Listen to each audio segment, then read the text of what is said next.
Welcome to another episode of the Being Human and Doing Psychotherapy podcast, where I'm curious about what is the human bit about being the psychotherapist and how we may be hiding that bit behind our roles, and also what is the psychotherapeutic part that resides in all of us and how we can harness that in our lives.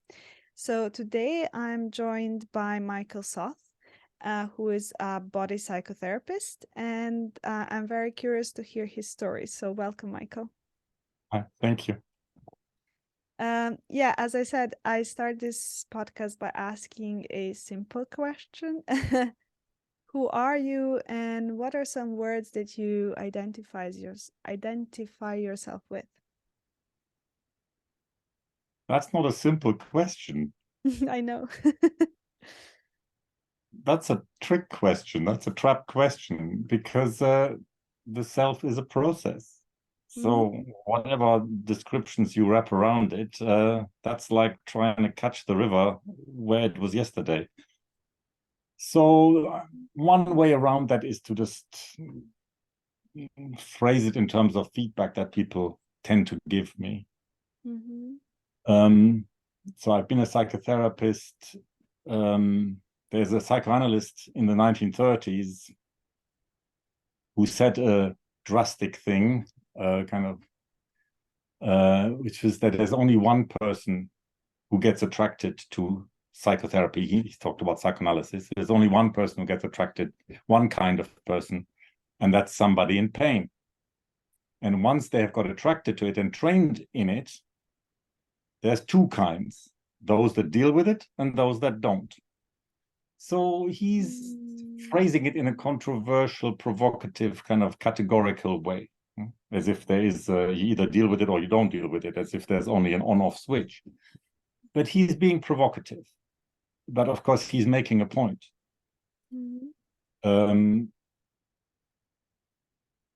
I got attracted to psychotherapy because I was in considerable pain. So the first part of his claim, I think, is absolutely true, for me anyway. And then the question is, do we deal with it? Don't we deal with it? What's generally underestimated is how much psychotherapy, as you already implied, can be used as a defense. What in our own jargon we call a defense. So the whole psychotherapeutic edifice, the role, the theories, the techniques, the assumptions, the philosophy of it all, it can have a revealing and a kind of a developmental effect on the therapist and on the client. And it can have a defensive and damaging and effect on the therapist and the client, in the sense that it can abort development. You can use psychotherapeutic understanding and the categories and concepts of it quite easily to keep yourself stuck for years. And there are many therapists that I can think of, maybe I encountered them through training or supervision, who years after having invested tens of thousands of pounds and years of their life into becoming therapists and having practiced as therapists, who come to supervision and say, not always as bluntly and articulately and transparently and to the point, but if we streamline it, who say, I never had good therapy from myself, I realize now. What am I doing? Practicing therapy that I don't experience as working, that feels fraudulent to me. And I'm torn apart by presenting the appearance of a role that is not filled by a deep process that I can have belief and faith in. What am I offering? What am I selling? What am I presenting? So that goes right to the heart of what you were saying there about the role and the person inside the role. And one of the benefits of the humanistic tradition, which is what I come from in the early 80s, eventually we became more integrative, and some people now call me more psychoanalytic than the psychoanalysts in certain things that I say, or perspectives, but the origins are definitely humanistic. And the whole training I did, which I was attracted to, which was the Chiron Center for Body Psychotherapy, it wasn't called like that at the beginning, but that's training that I got attracted to, and which I then used to deal with it and not deal with the pain. The benefits of the humanistic atmosphere and the whole movement was to have from the beginning the idea of congruence. And the congruence is about the congruence of the person with the role. And I understand that your podcasts are sort of focused on that point. And we could formulate one of the paradoxes of how the therapeutic process works through that interface. Who am I in performing a role, and who am I as a person inside the role, and how does that diverge? How does the performing of the role make me incongruent? So that would be a kind of sophisticated, interesting formulation that we're using in psychotherapy. We're using our own subjectivity and our sense of ourselves to notice these gaps between who we are becoming in the role and who we experience ourselves to be as a person. One of the downsides of the humanistic revolution, in my view, is that we're not sufficiently psychoanalytic in conceiving of ourselves as opaque to ourselves. So when I say, who am I as a person? Who am I to myself? We sort of talk in the humanistic tradition as if we know. When the wiser thing, I think, is to say, I know maybe a little bit, I have a little spotlight of some kind of connection with myself.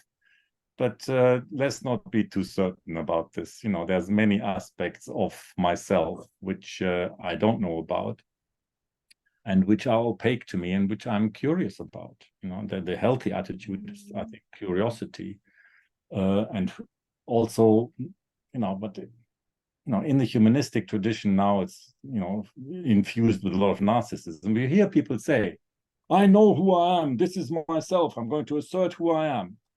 So all the uncertainty goes, and one of the tragedies of that kind of stance, that kind of gesture of certainty, of course, is that you've just aborted becoming. The more interesting question is, what self am I becoming, rather what self am I right now? So what self am I? What people say about me is that they like, well, as students, they like my teaching because it's integrative, and it's passionate, and it's alive, and it's embracing. It's embracing all the different traditions.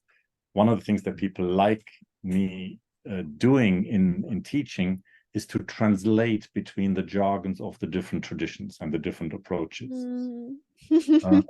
I can relate to that a lot. So, because I do think the kind of integration that I'm aiming at, when I try to put that into words, is not an eclectic pick and mix kind of integration. Sometimes you ask people these days, what kind of psychotherapist are you? And they say, I'm integrative. And you say, what does that mean? And it says, well, I had this person-centered training, but I'm also integrating EMDR. And then you say, well, how do you do that then? They come from fairly contradictory backgrounds, and, and then typically people go very vague, and they say, well, I just do what's right. I switch between them, but I oscillate, but I sort of do what feels right. Now that's just a blank check for anything and everything. That's not integration. That's just eclectic pragmatism, or what I call porridge integration. So it's just all one mix. And so no, what I'm after is what I call broad spectrum integration, that really integrates all the traditions, all the gifts and obliviousnesses, shadow aspects of all the approaches, on the assumption that the fragmentation of the field in the way that we find it at the end of the 20th century, beginning of the 21st, that it reflects the fragmented psyche of its clients and practitioners. So that correspondence between the inner fragmentation and the outer fragmentation. And the outer fragmentation used to be a lot worse in the 80s. It was like more like tribal warfare and nonchalant superiority to everybody else. And that really came to an end with the formation of, in the UK, with the formation of UKCP, and there was lots of integration. Petrushka Clarkson made a huge seminal contribution to psychotherapy integration, which is much more evolved and refined and sophisticated in the UK than anywhere else. And that was really the spirit with which UKCP was founded as one of the main pillars of the profession. So that's what I identify with. I identify with a pluralistic psychotherapeutic profession, which reflects the psyche, the diversity of the psyche, and constantly working that interface between the internal and the external. To me, that's one of the special things about the whole tradition of psychology, going back, hundreds and thousands of years, all the way to the Greeks. This kind of recognition of the inner and the outer, the microcosm, the macrocosm, and the reflection of similar processes. And what the Greeks said about the psyche is that it's deep, it's infinite, it has depth, and so and it has infinite diversity. And so that's the kind of idea of integration that I'm known for. That's what I'm passionate about. That's what I'm trying to model.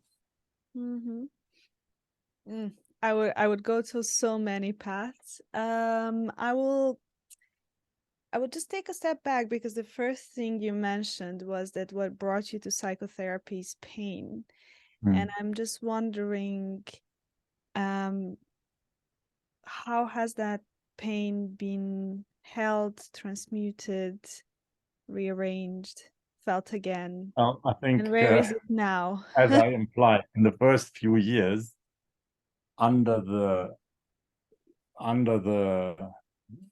determined view to actively transmute it, it was basically corralled and regimented and repressed and rechanneled and enacted. And while me fancying myself as working on it.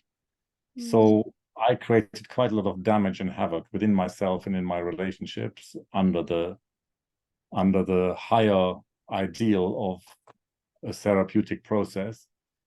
There was a lot of chaos, and before I became a psychotherapist, I was involved in kind of grassroots politics.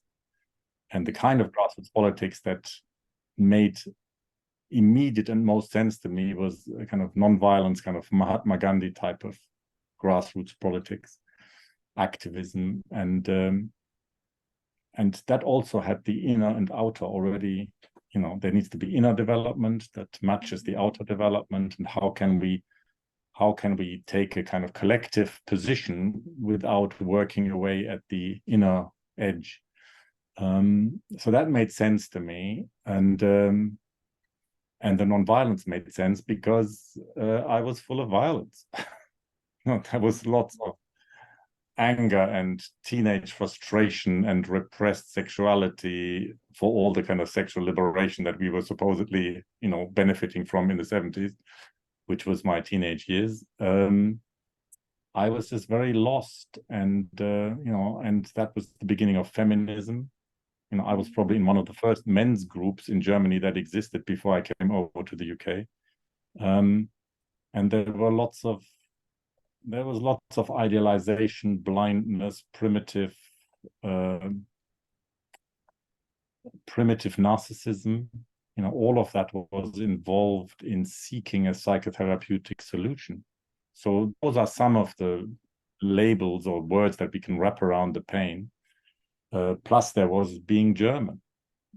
It took me, I think, the best part of 15 years of understanding why I had to escape Germany, because of the Holocaust and the denial, the emotional denial around it. By the time that I became a young adult with a political awareness, the overall attitude that I perceived to be surrounding me was, we've overcome all that. We're now a healthy, thriving democracy, and this is far gone.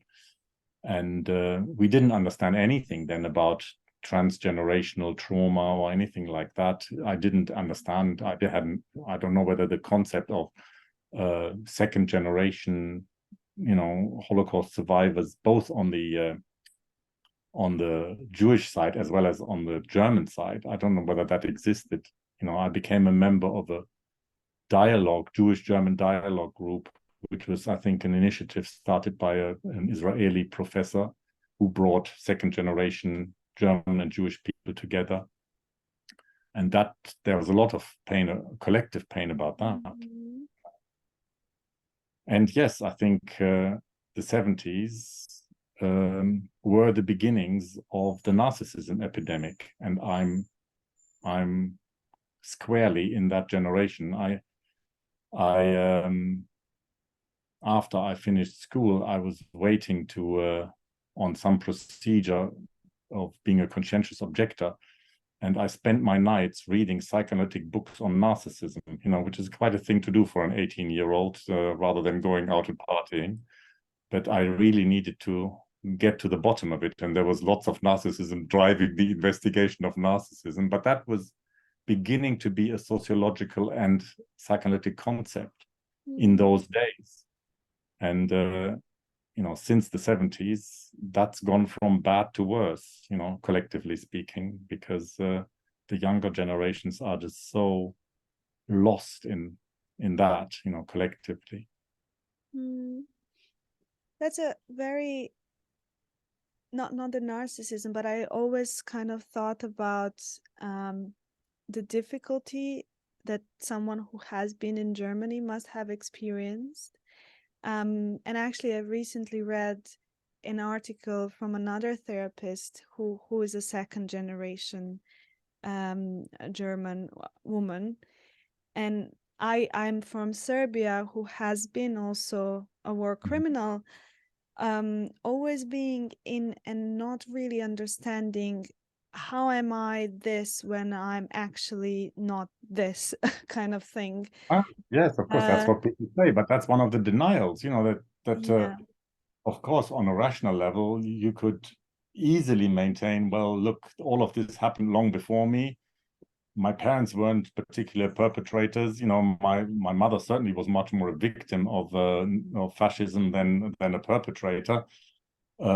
On my father's side, it's maybe not so clear, but they were poor people who got just swept away, but they weren't perpetrators or in any active fashion. So what have I got to do with it? I'm just a child, and that's long gone. So there's no notion of how transgenerational trauma, guilt and trauma on the perpetrator side and on the victim side gets communicated, gets absorbed, gets osmosed by the children. Yes. On the Jewish side, there are psychotherapists. There's a famous book. It's called Memorial Candles. Where the children of Holocaust survivors are like they are identified with being the memorial candles, and in the family dynamic, they get allocated that role of we shall never forget. And so they spend their lives with that identification. So there are psychological messages, there are pre-verbal, embodied messages. That's how these identifications work from generation to generation, which we didn't understand at all in those days. But that is something that, with the maturing of the psychotherapeutic profession, that has become more known. And also, I think it has seeped a little bit into the culture, some kind of appreciation of that. I mean, I'm thinking especially of Bert Hellinger's work. That's what I just wanted to say, actually. So I got really interested in that for some years. And my ex-wife was studied it, and we went to many workshops, and there was a lot of learning that happened on that level, because it really is a revolutionary tool for and methodology for gaining awareness of those links and how real they are, and how trapped we can feel in these transgenerational identifications. Yeah, and exactly. How much it takes to notice them, to own them, and let alone work them through. Yeah. So do I feel that some of the pain has been transmuted? Yeah, definitely. I mean, I don't think I had the most wonderful therapists on the planet, but I stuck at it. Like most of my adult life, between the ages of, I don't know, 20-something, early 20s, and just recently, before I left the UK, I was in some kind of therapy. I spent decades in men's groups, self-organized groups. I was busy with, I mean, that was my life, the development, unearthing things, the working things through. And, they say if you spend 10,000 hours at doing anything, eventually you do master something. And yeah, to me, it's self-evident that some kind of therapeutic process can be made to work. It's maybe not what necessarily is taught or what's out there available. And but some of it is just, as Jung would say, it's just the individuation process, which needs a little help. The thing wants to happen anyway.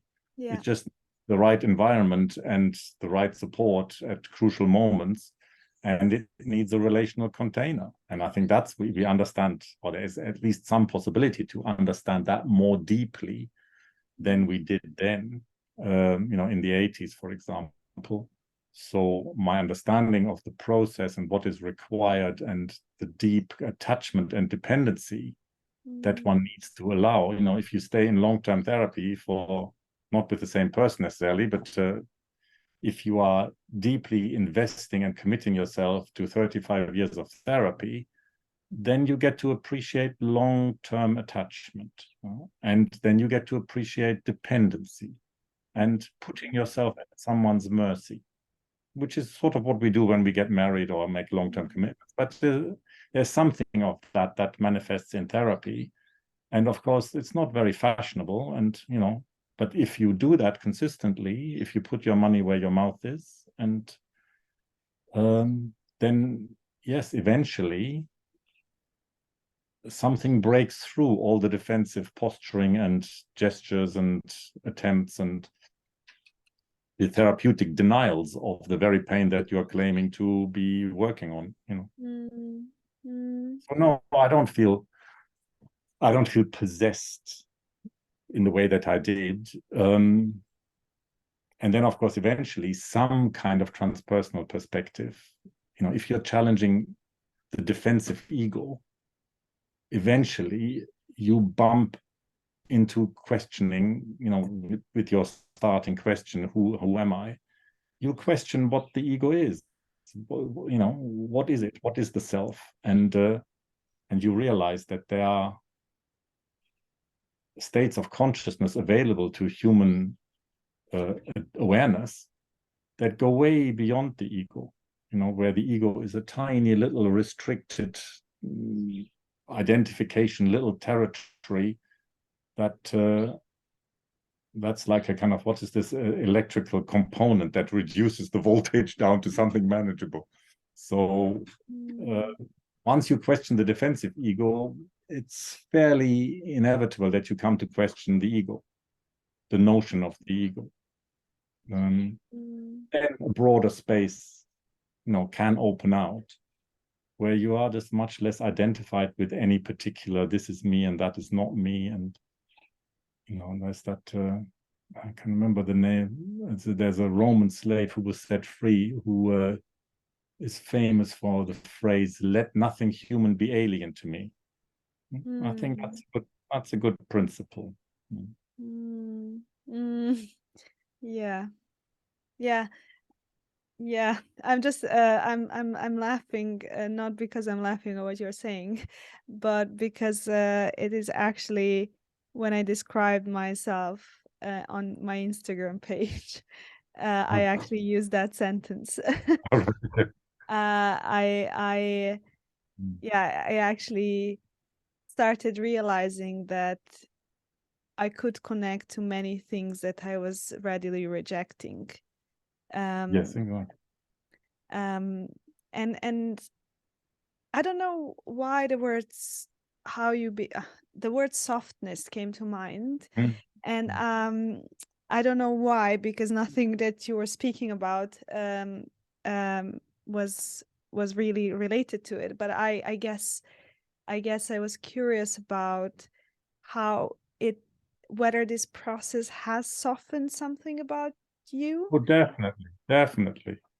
I mean, the training I was attracted to is squarely in the tradition of Wilhelm Reich, who formulated an very preciously decades ahead of his time, with certain limitations, which I've spent a lot of my career thinking about.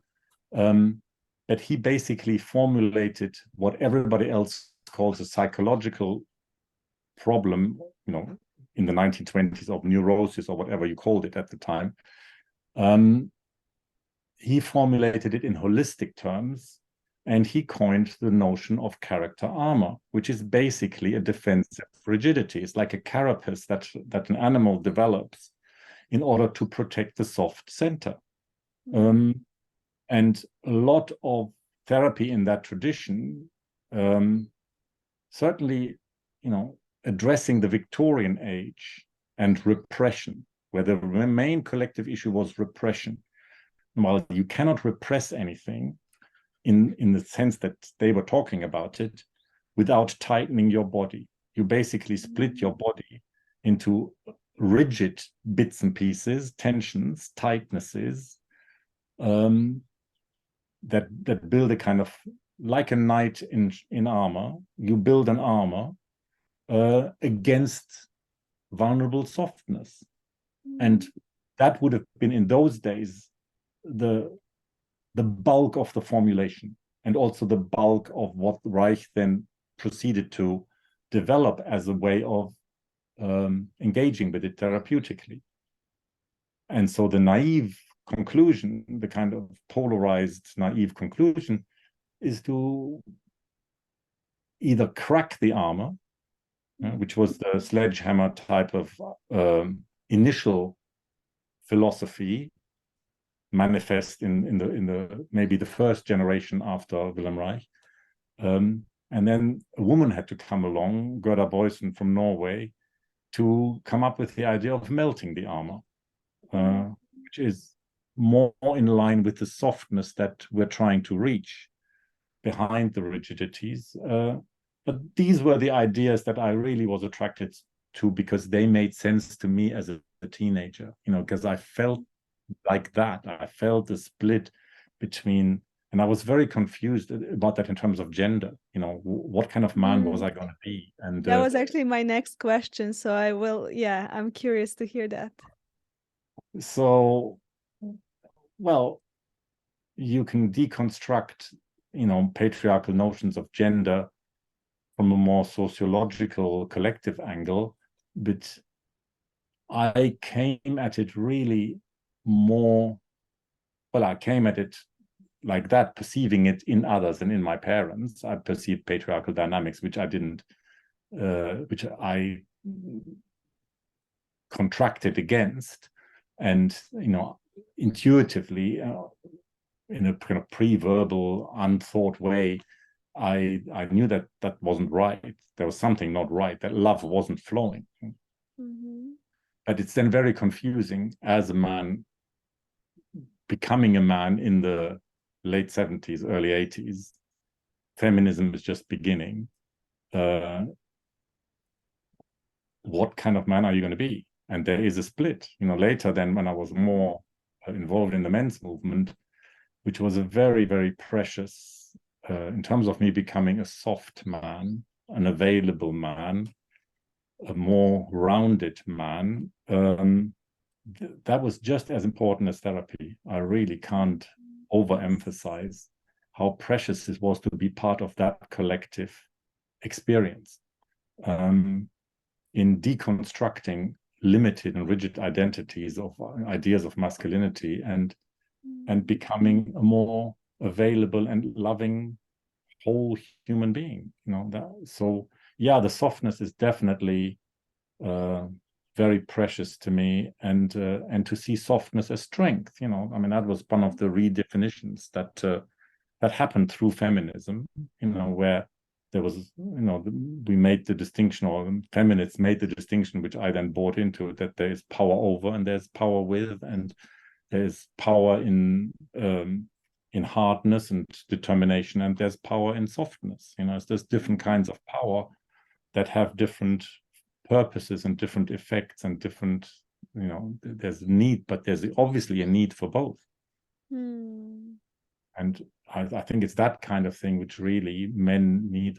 I have a young son who's now just a year old, and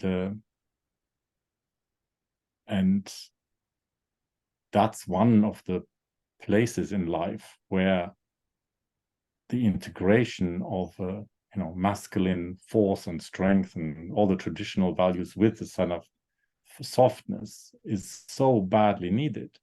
And if I'm a father like that, then it's very evident that my purpose in life in terms of parenting doesn't start when he's 3. It's right there from the beginning, and I make an attachment relationship with him just as his mother does. So, and it's very evident that that there is a tendency in him to respond to that, to have different attachments with both of us, but equally intense and equally necessary.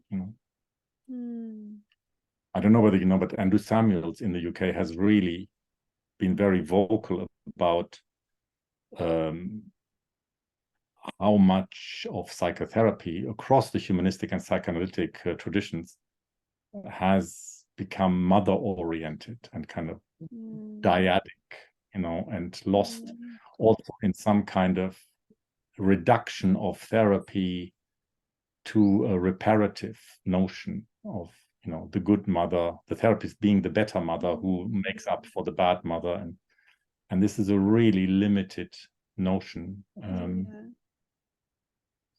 Yeah. So yes, there's a whole journey there in terms of rigidity and hardness and the kind of compulsion to approximate an idea of masculinity. I was really compelled by that, all down into kind of sexual fantasy of what it was to be a man and what kind of erection I was supposed to be having, and all these kind of patriarchal notions that I was completely persuaded by, and gripped by and felt inadequate to.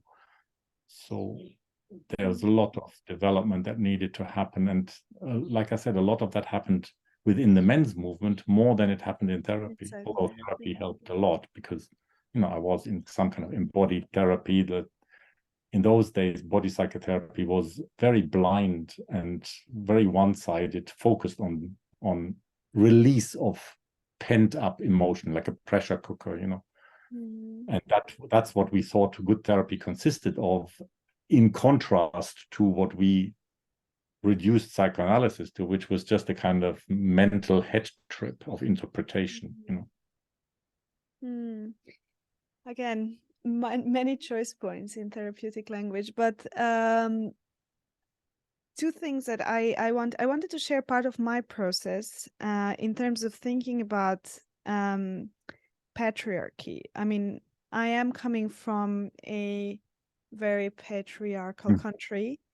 It took me years years to realize that first, and then You can't possibly have had that many years. You're yeah, not that old. It yeah, I'm takes years, not, but it's still a decades. lot. 30 years is still a lot of years. Now we need to dedicate a lot of Yeah, our lives yeah. to that collective structure. Yes, I understand. Okay. But there was always a part of me living there um that had quite a lot of compassion for men, knowing Yeah. how much that's impacting them as well as that's Of impacting course. me. Yeah. Very And important. conceptually, I was thinking that patriarchy is an emergent phenomenon of a trauma response. That somehow we have so I feel because of the not cyclical nature of men, which is like they do not have a cycle, they have a much bigger capacity for repression.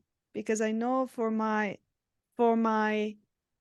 like, want it or not, there will be a moment where my cycle will face me with something.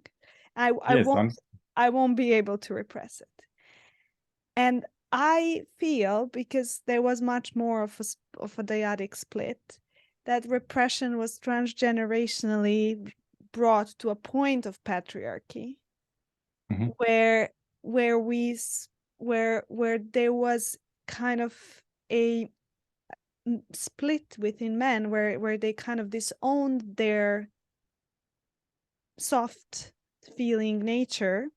cyclical nature. Yeah. So exactly, and that's where I guess women have become a threat, because they, like, no matter how much we want to do it, inevitably it will show somewhere. Oh, that's a blessing. That's a blessing. I mean, Exactly. if you subscribe to any, I mean, there's major rifts there in feminism about social construction versus biological essentialism, and these are really difficult issues to think through in a nuanced way, which are partly because we're patriarchally brainwashed into Yes. dichotomy. Yeah, Uh, exactly. so a lot of the Yeah. time trying to kind of put out a fire by adding more fuel. So um, the origins of patriarchy are an interesting question. Mm.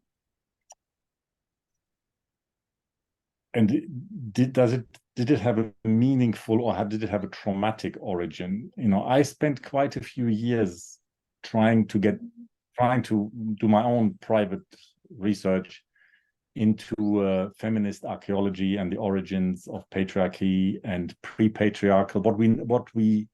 I mean, this was quite a few years ago, but what we knew then about pre-patriarchal cultures, and I read everything by Joseph Campbell, and I was really into the mythology and the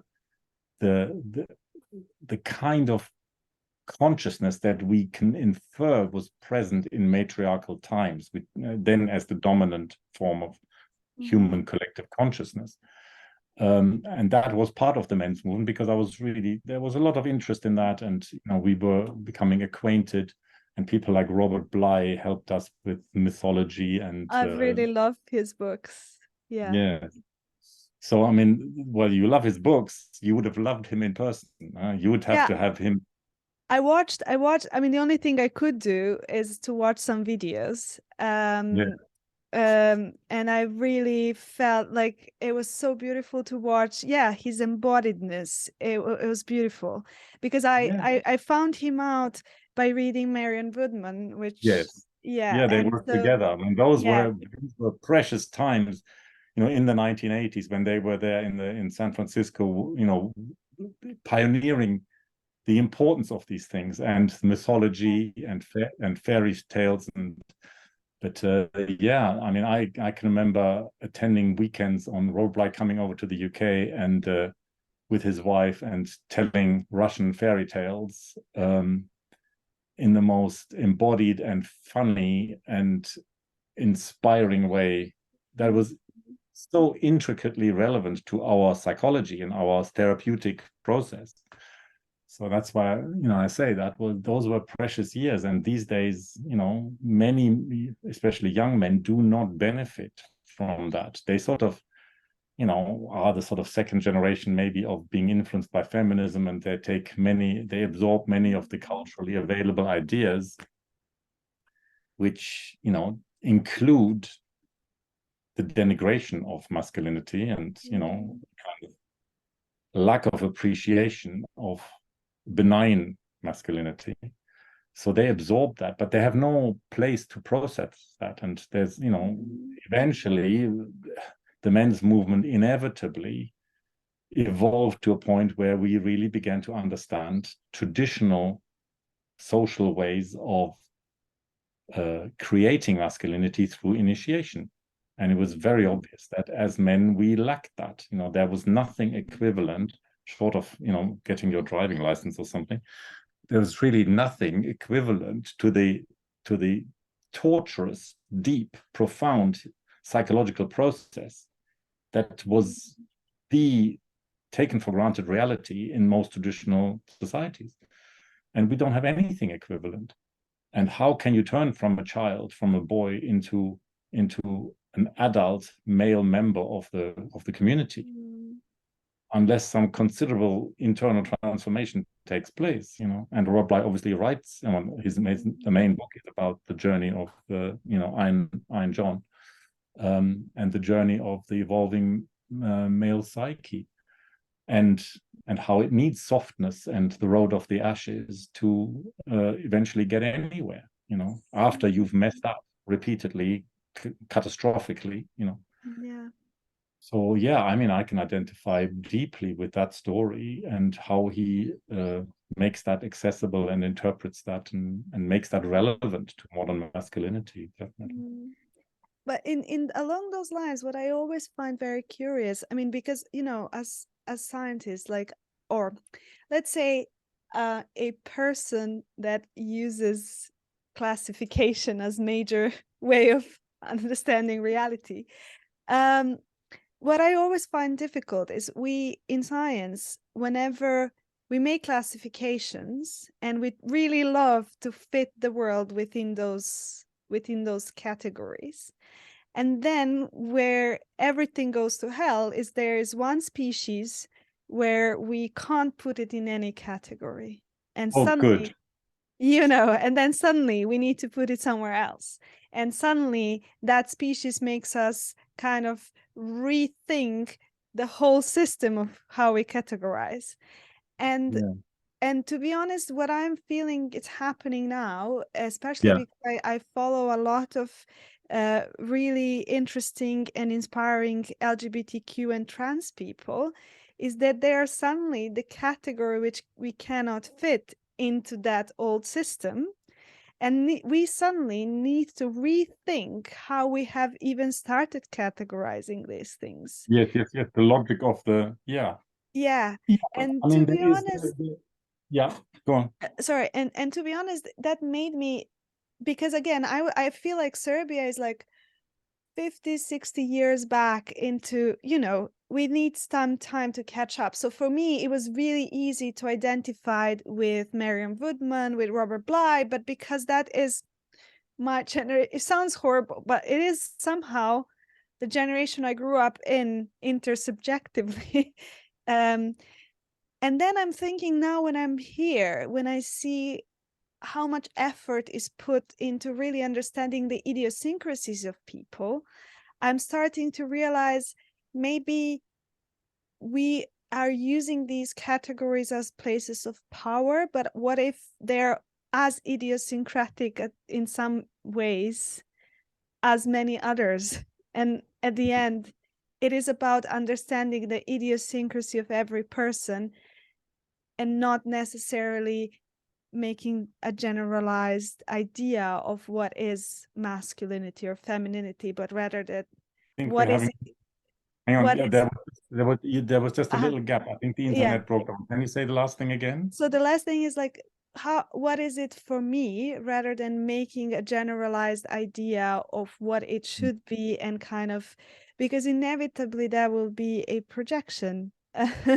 And so I'm sitting with, in this day and age, the importance of having these categories, although I think there is an importance to heal pieces of ourselves, but is that healing of our masculinity or femininity, or is that healing of different pieces of who we are that are not necessarily within that identity?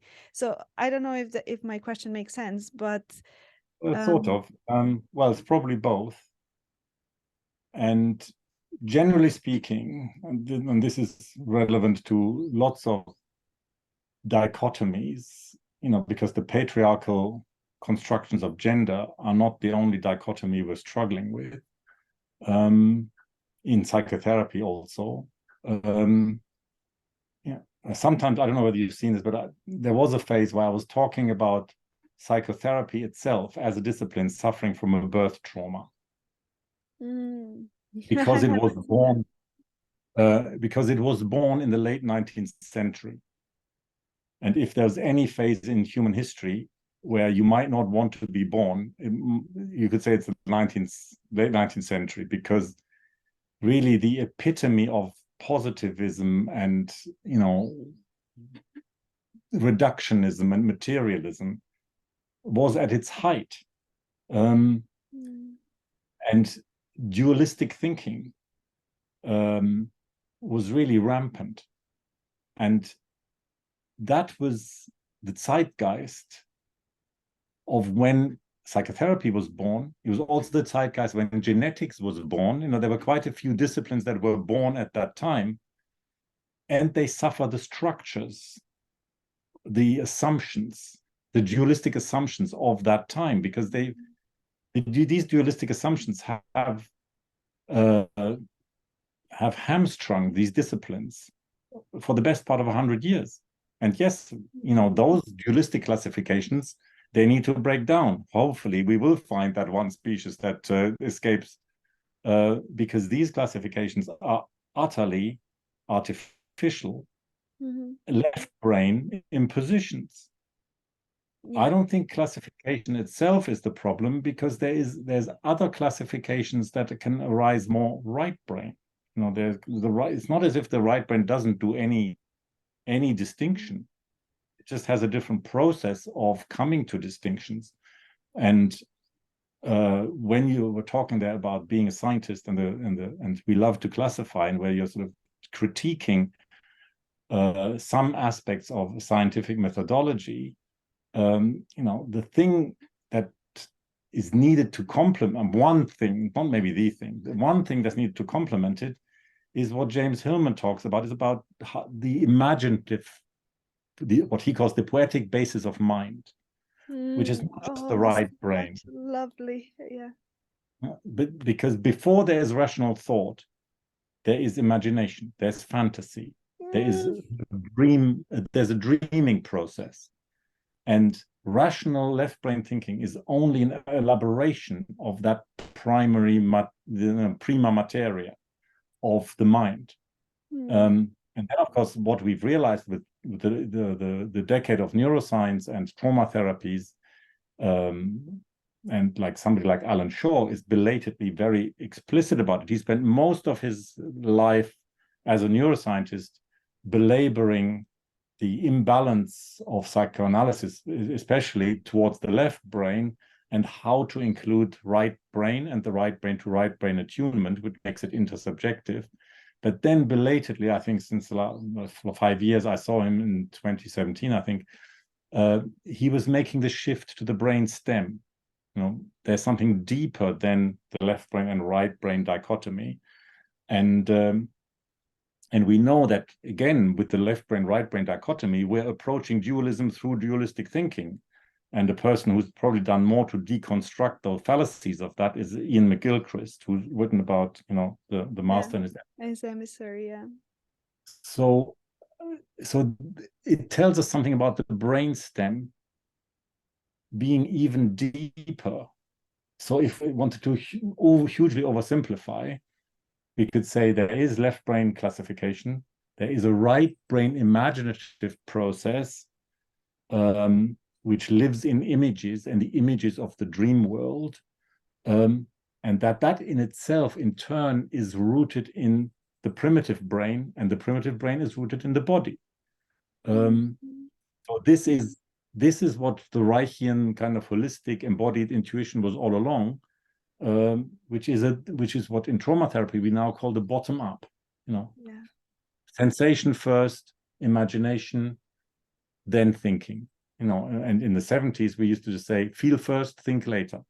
You want to fully first feel your subjective experience with all the feelings and reactions and all the embodied phenomena that are involved. And then you're in a good position to think left brain, because then you've got all the information. You're not stuck in some kind of characterological defense or denial or repression. You got access to all the phenomena of the experience, and then you can think. Yeah. But don't think prematurely in a defensive structure, in a dualistic defensive structure, because that kind of thinking only abstracts you into disembodiment. Yeah. I'm laughing because I'm like, yes, yes, yes. Because so many things. I just wrote something and I was like, do I go and get it or not? But I'll try to paraphrase. Make it up, yeah. Probably won't be able to be really good at it, but there is something about that a lot of what we know now that is real in the world has started in the right brain or in imagination, and then it became reality through the left brain. And I'm thinking of how I work sometimes is we think of a model or an idea and then we test it rather than we test it and then we think. I mean, it's different. Sometimes it's one, sometimes it's the other. If But you're really using your corpus callosum there between the two hemispheres, the model that you think of first was never a left brain model in the first place. It was always already embedded in an imaginative process of which it is an elaboration. So the idea that there is abstract thinking and abstract methodology, is a bit like Santa Claus. It never existed, because there never was a disembodied mind. And there never was a left brain process that wasn't embedded or emergent from some kind of dreaming process, imaginative dreaming process. Because in reality, they are a paradoxical integrating emergence system where the distinctions we're making are constantly undermined by a paradoxical process that transcends the distinctions. I mean, you could say it in terms of dialectic, So whatever the mind thinks it has caught as a kind of thesis, antithesis, dichotomy, the description of reality, by the time you've done that, the synthesis is already on its way, because it was always already implied in the dichotomous distinction in the first place. So it's really important to be, this is, I think, one of the, they don't usually talk like that, but the body people, body-oriented somatic psychology people, this is something they know in experience. Like I said, feel first, think later. And that thinking works like that, and that means there is, we can make a dichotomous formulation that there is embodied thinking from within the body and imaginative process in a kind of connecting emergent way, or there is some kind of thinking that appears to arise from within a structure that's already conflicted and fragmenting and defensive. I mean, my thinking, probably very simple around that, was, I mean, I had that experience. I mean, I had that experientially of my experience of my own neurotic process, which is which is basically that moment when my brain is using so much energy, like my prefrontal cortex, to, as you say, think of the reality as imagined reality and then fit everything within. which takes a lot of energy because then it has to refuse all these sensory inputs that like are potentially changing that idea of reality, which you Yes, can call defenses of however you want to call it. yes, Whereas now my experience is, let me see what yes, information I have, yes, and then I can use this to integrate it, process it. And I mean, if I'm speaking, that's happening as that's not happening as slow as I'm saying it now. But I think that's where that's why I feel what if what psychotherapy did to me yes, uh, good. was Yes, basically, and that, you see, and for that you had to choose a particular experientially, near experience near psychotherapy like Gestalt, which is all about, yeah, being in the experience first, like where Pearls would say, lose your head, come to your the senses, and senses, exactly. things like Yeah, that. yeah, So, but it's important to recognize that, of course, that what you diagnose as your prior habit of using the mind didn't fall out of the sky, or you didn't choose, but you found yourself, um, because the origins of your mind um, are not in awareness. The origins of your mind are in some kind of yeah, relational context, where some kind of woundedness and defensiveness, some kind of characterological conflictual habit is already structured into your yeah, being, which you don't have any choice about. And so now your mind is just a sort of epiphenomenon yeah, of that having happened. So, that's what, of course, in postmodernism, we say, well, we don't develop a mind. We find ourselves thrown into a situation where we have a mind. And as soon as we have a mind, we find ourselves having a particular kind of mind. It's already got the collective in it through language, yeah, so it's already structured by language. One of the obvious things to remind ourselves is that the Inuit have 80 words for snow, and we just have one. So yeah, clearly the experiential reality is a lot more refined and diverse than it's just being streamlined and kind of reduced through the mind that we have somehow acquired from our social environment. And it has transgenerational trauma in it. yeah, So you're not just arbitrarily having a disconnected, disembodied left brain mind because it's fun to operate like that.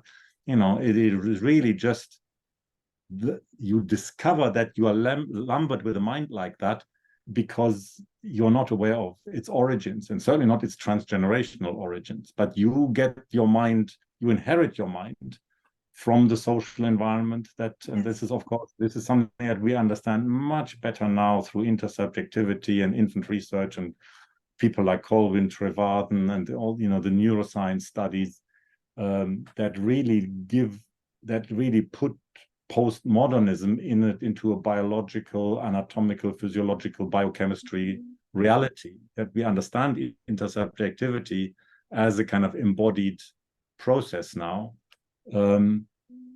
And that means that the mind we end up with is not really my mind. It's a mind that was given to me through early development. yeah, yeah. I mean, to me, that makes a lot of sense. As in, like, even if I think about the brain development, is that we you said inherit the mind, and I thought also inherit the story Mhm. um of the mind, of the body, because it's, I think what psychotherapy changes, not necessarily the mind, is the story.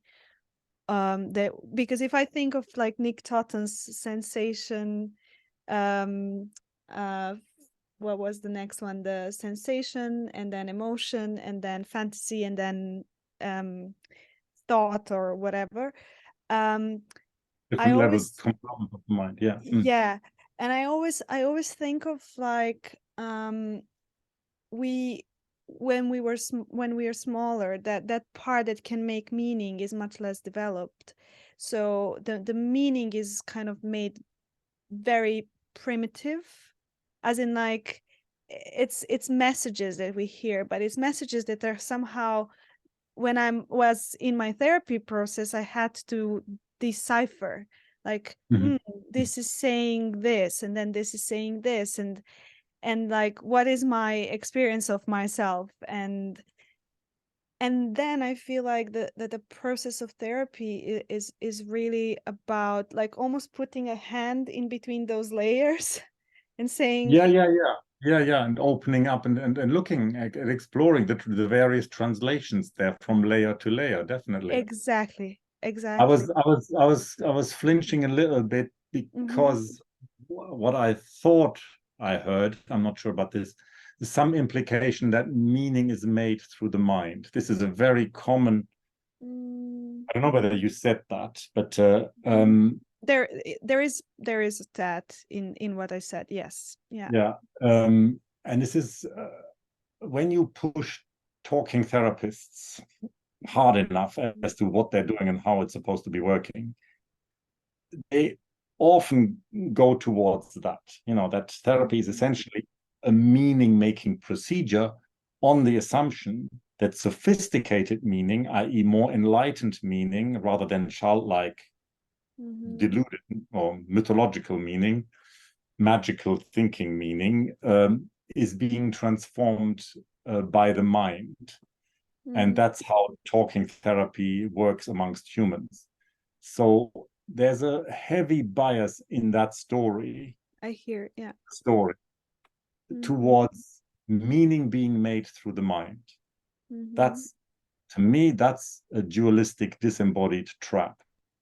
Mm. Lots of meaning gets made pre-verbally, pre-reflexively through the body. And Yeah. if you want to die at the end of your life with a sense of meaning and purpose, it's not mainly the meaning that your mind has made that stays with you there. There's a whole accumulation of meaning made through the Meanings. body and through the imagination. As you said, there's an argument for saying that really in terms of a more kind of classical, going back to the Greeks kind of formulation, that the psyche is a kind of third realm, which Freud also talked about, is a third realm between the body and the mind, like a mysterious, elusive realm, that is a third realm between them, not reducible to the body or the mind, and that really it lives from images. That's what James Mm. Hillman would say. He would talk about the image making, like I said, the poetic basis of mind is dreaming and imaging, and Mm. that is inseparable. Arguably the richest meaning of our lives comes from that realm, like, which is symbolic. Like the left brain ultimately works with signs. This sign means this means that. It's an Mm. equivalence on one particular level. There's a sign pointing to this is the road to the town center. Mm. Symbol, as Jung worked with it, and is not a sign because it can resonate on all the levels. It can make meaning on many levels. And so arguably the human sense of meaning depends more on those processes and on the imagination and some kind of mythological oriented operation of fantasy than on left brain rational meaning making, Mm. because it is also still more connected to the body. Yeah. So with the imagination, you often, not necessarily, but you often get the body still coming along Yeah. like you still talked about the cycle, the women's cycle and so on. But there's something there where which I am, it's like there is like a duality, the mind body split, and if I think of mine, um Yes. I'm finding it difficult to separate it. As if like body is mind. I was like, I don't see the mind here, if it makes sense. It's like when I close my eyes, like if I think of even the nervous system image, but there are other images. But even if I think of that one, it's not like you have your brain and like the central nervous system, and then separately from that is the rest of the autonomous nervous system, but it's more like that's a whole. And it is pragmatic to do the mind body thing, but I feel like Pragmatic is completely misleading, as you said, as you just said, yeah, implied, to locate the mind in one part of the nervous system and to call the other thing the body as if it doesn't yeah, have exactly. utter Yeah, rot. It's one of the most misleading stories about if you want to get into reality. That's one of the most yeah, misleading constructions ever. yeah. I mean, No, the way you're talking, these are the kinds of paradoxical formulations of the heart problem, the mind-body yes. problem, that we arrive at when we've had some process, some emotional process that deconstructs the split, which means, which Reich said all along, that the split, we can talk about the split and we care about it and we work away at it, we engage with it because we intuit that the split is rooted in a deeper unity. And once you experience that as a body mind holistic experience, you then have the grounds, the immediate evidence to say the body mind split is a very misleading story. It's a very misleading aberration, which is understandable and has benefits derived from it. Some things about reality get revealed through the body mind split, so it's not entirely a bad thing. There is something valid about this embodiment and something interesting and creative about this embodiment. So I'm not in line with the people, the body psychotherapists who worship this embodiment. I think to me, what I call the embodiment-disembodiment process is a paradoxical process between the so-called mind and the so-called body. But what becomes available once you have a bit more of a felt experience that transcends the split, you can then think to deconstruct it exactly in the way that you were beginning to do. You can then think, well, is the mind in the brain? And so, yeah, in modern neuroscience, I mean, I organized a conference you might have seen like a few years ago, I can't remember, 2015 or something, with a philosopher called Sean Gallagher, who has really been working away from the whole realm of philosophy at that kind of, but at the kind of dualism. And most philosophers and neuroscientists do, on the abstract level, do not subscribe to that kind of Cartesian dualism anymore.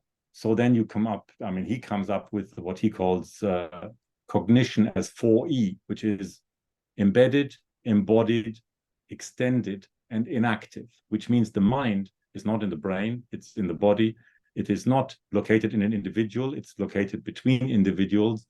It's not to do with reflection mainly. It arises through enactment, through action, which is really relevant to psychoanalysis, which traditionally has a whole kind of horror of action, because action is always bad, acting in, acting out, these are bad things. And actually the mind, in order to develop, it requires action. So that's the inactive aspect of cognition.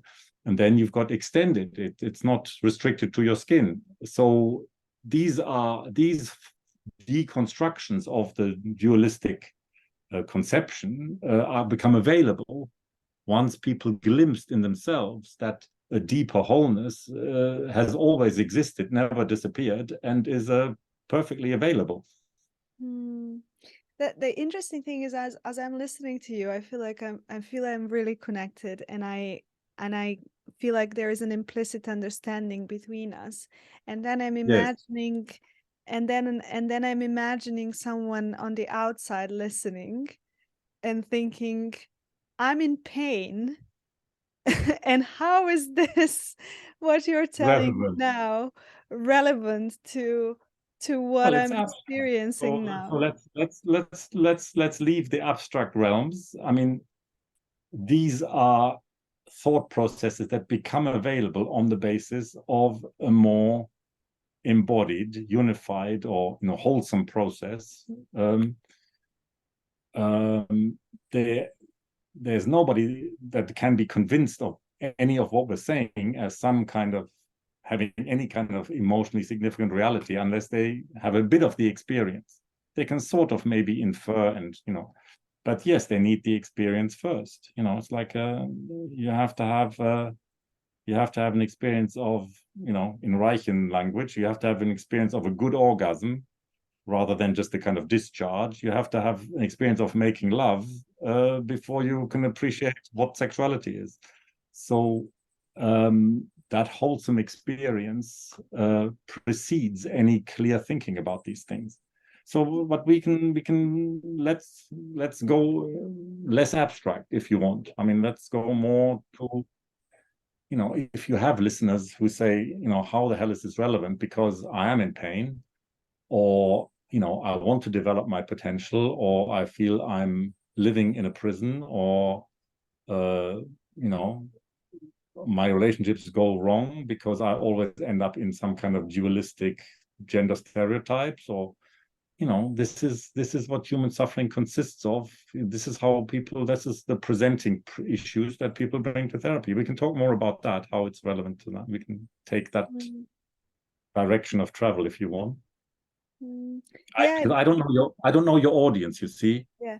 So I mean, I really need to be guided I by think you. my audience ranges from people that are scientists or therapists to people that actually really are interested in how can I do anything to help myself. Okay. But I think there is a part of me that which thinks I am my audience as well, as in like, there are parts of me which are which have been in the place of a client, and then parts of me who are always interested in that process, because I feel like I was always in it. I didn't feel like therapy somehow and so that's why it feels very intuitive to listen and to know. I mean, I don't know what, as you were speaking about duality, I just remembered of Siddhartha and Hesse, and just there's one sentence towards the end when he had the experience, actually, which is what I really like about the book. He couldn't have that knowledge without actually going through all the stipulations of life and experiencing really the pain, and then coming back to a point of being like, whenever I say a word, I also mean the exact opposite. I create the split by saying something. And also I recently read, and you spoke about that in the beginning a little bit, about cultivating uncertainty, and as we are cultivating uncertainty, we are cultivating the becoming rather than the fixedness of who you are. And also there is an article that I'm reading that don't try to be self-confident, but cultivate exactly this, the feeling of being able to hold uncertainty and paradox.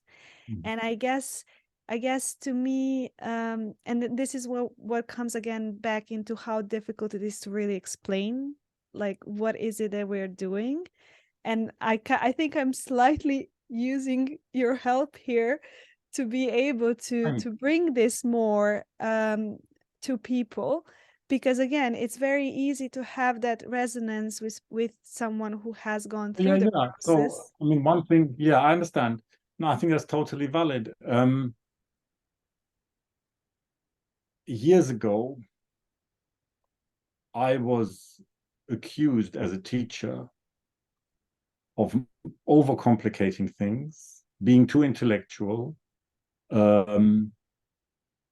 leaving people behind. Some of the students, I used to have, people used to accuse me that I had favorite students who would kind of wrap their head around the way I was formulating things, and then there would be people left behind.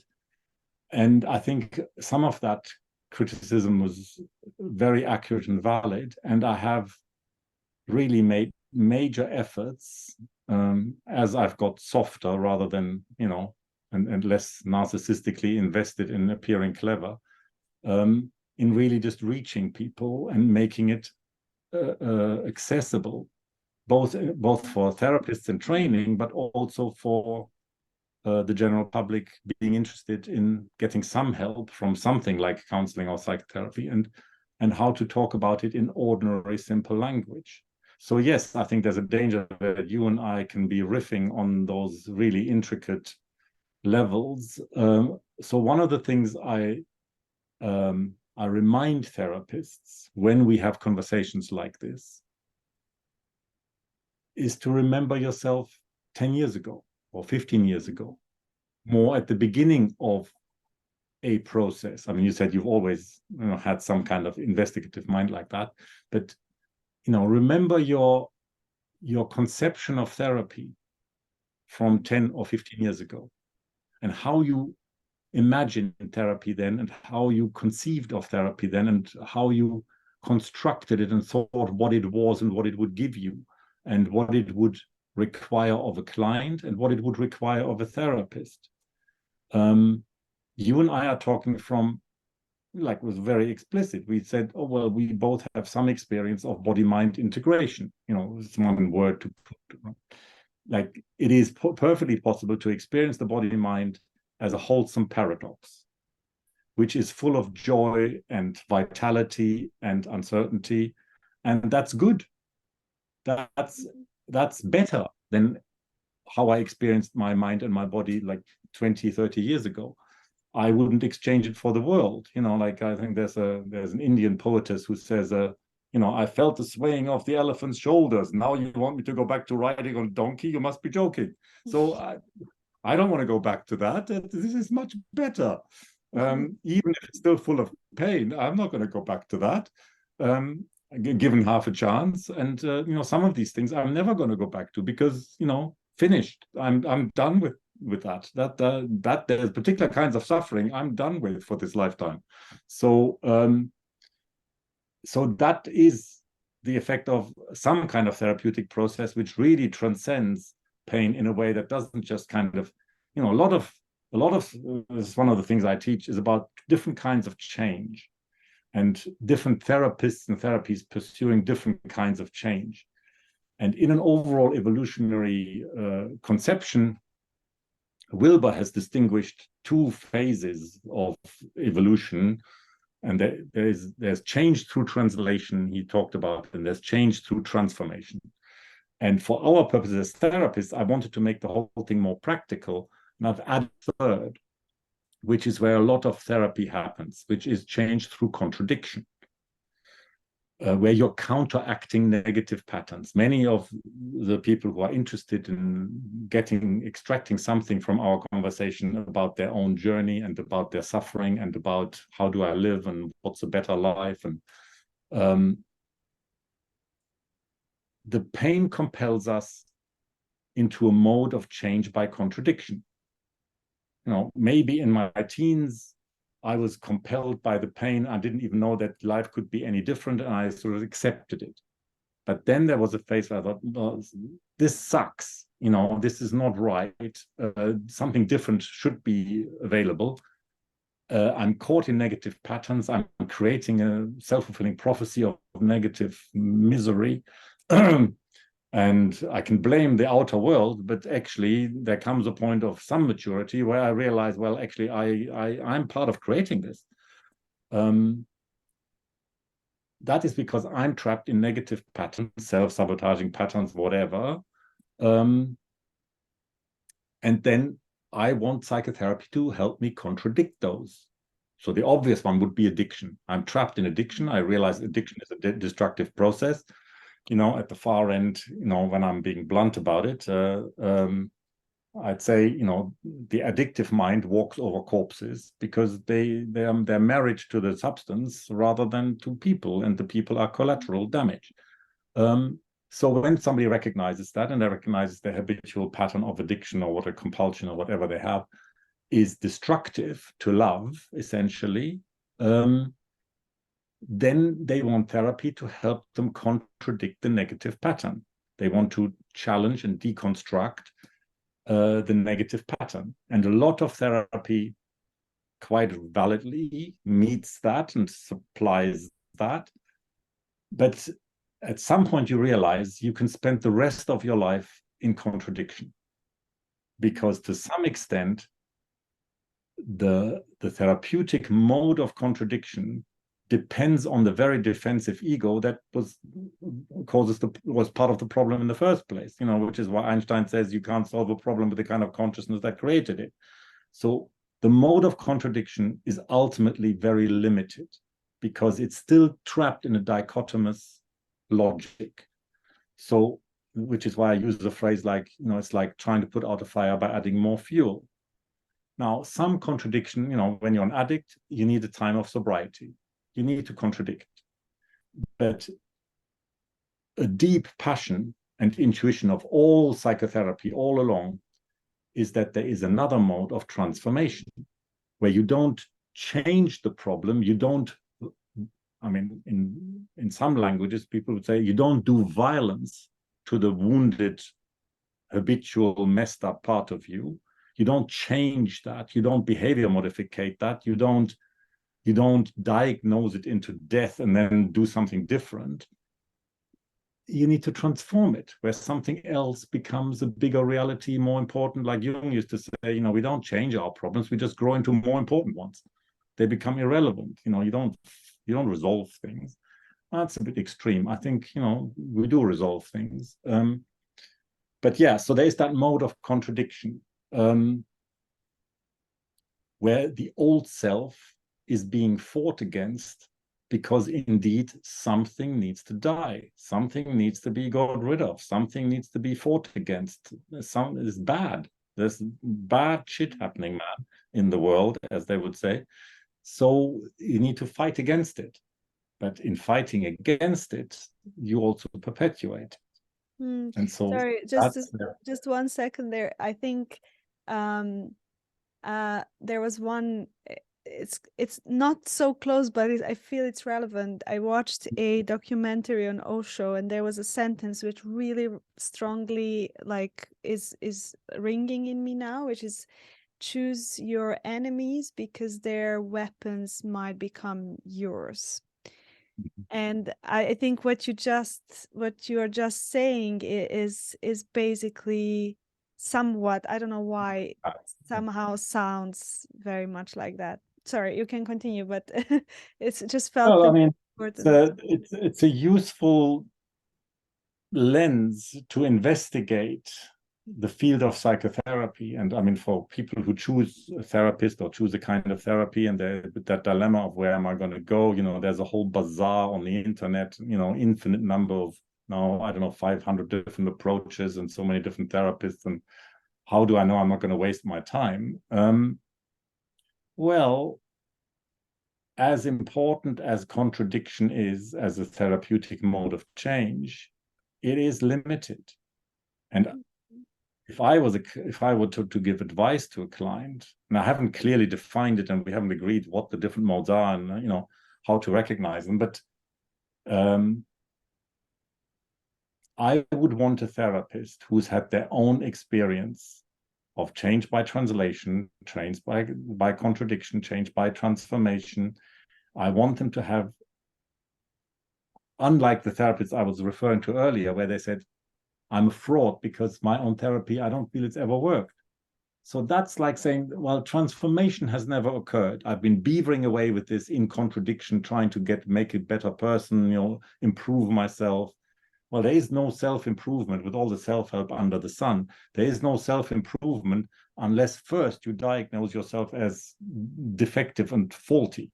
Why would you improve yourself? Like Picasso used to say, I don't develop, I am. Because the idea of development even is like, I have to get better, I have to improve. No, you don't have to improve. You're perfect as you are.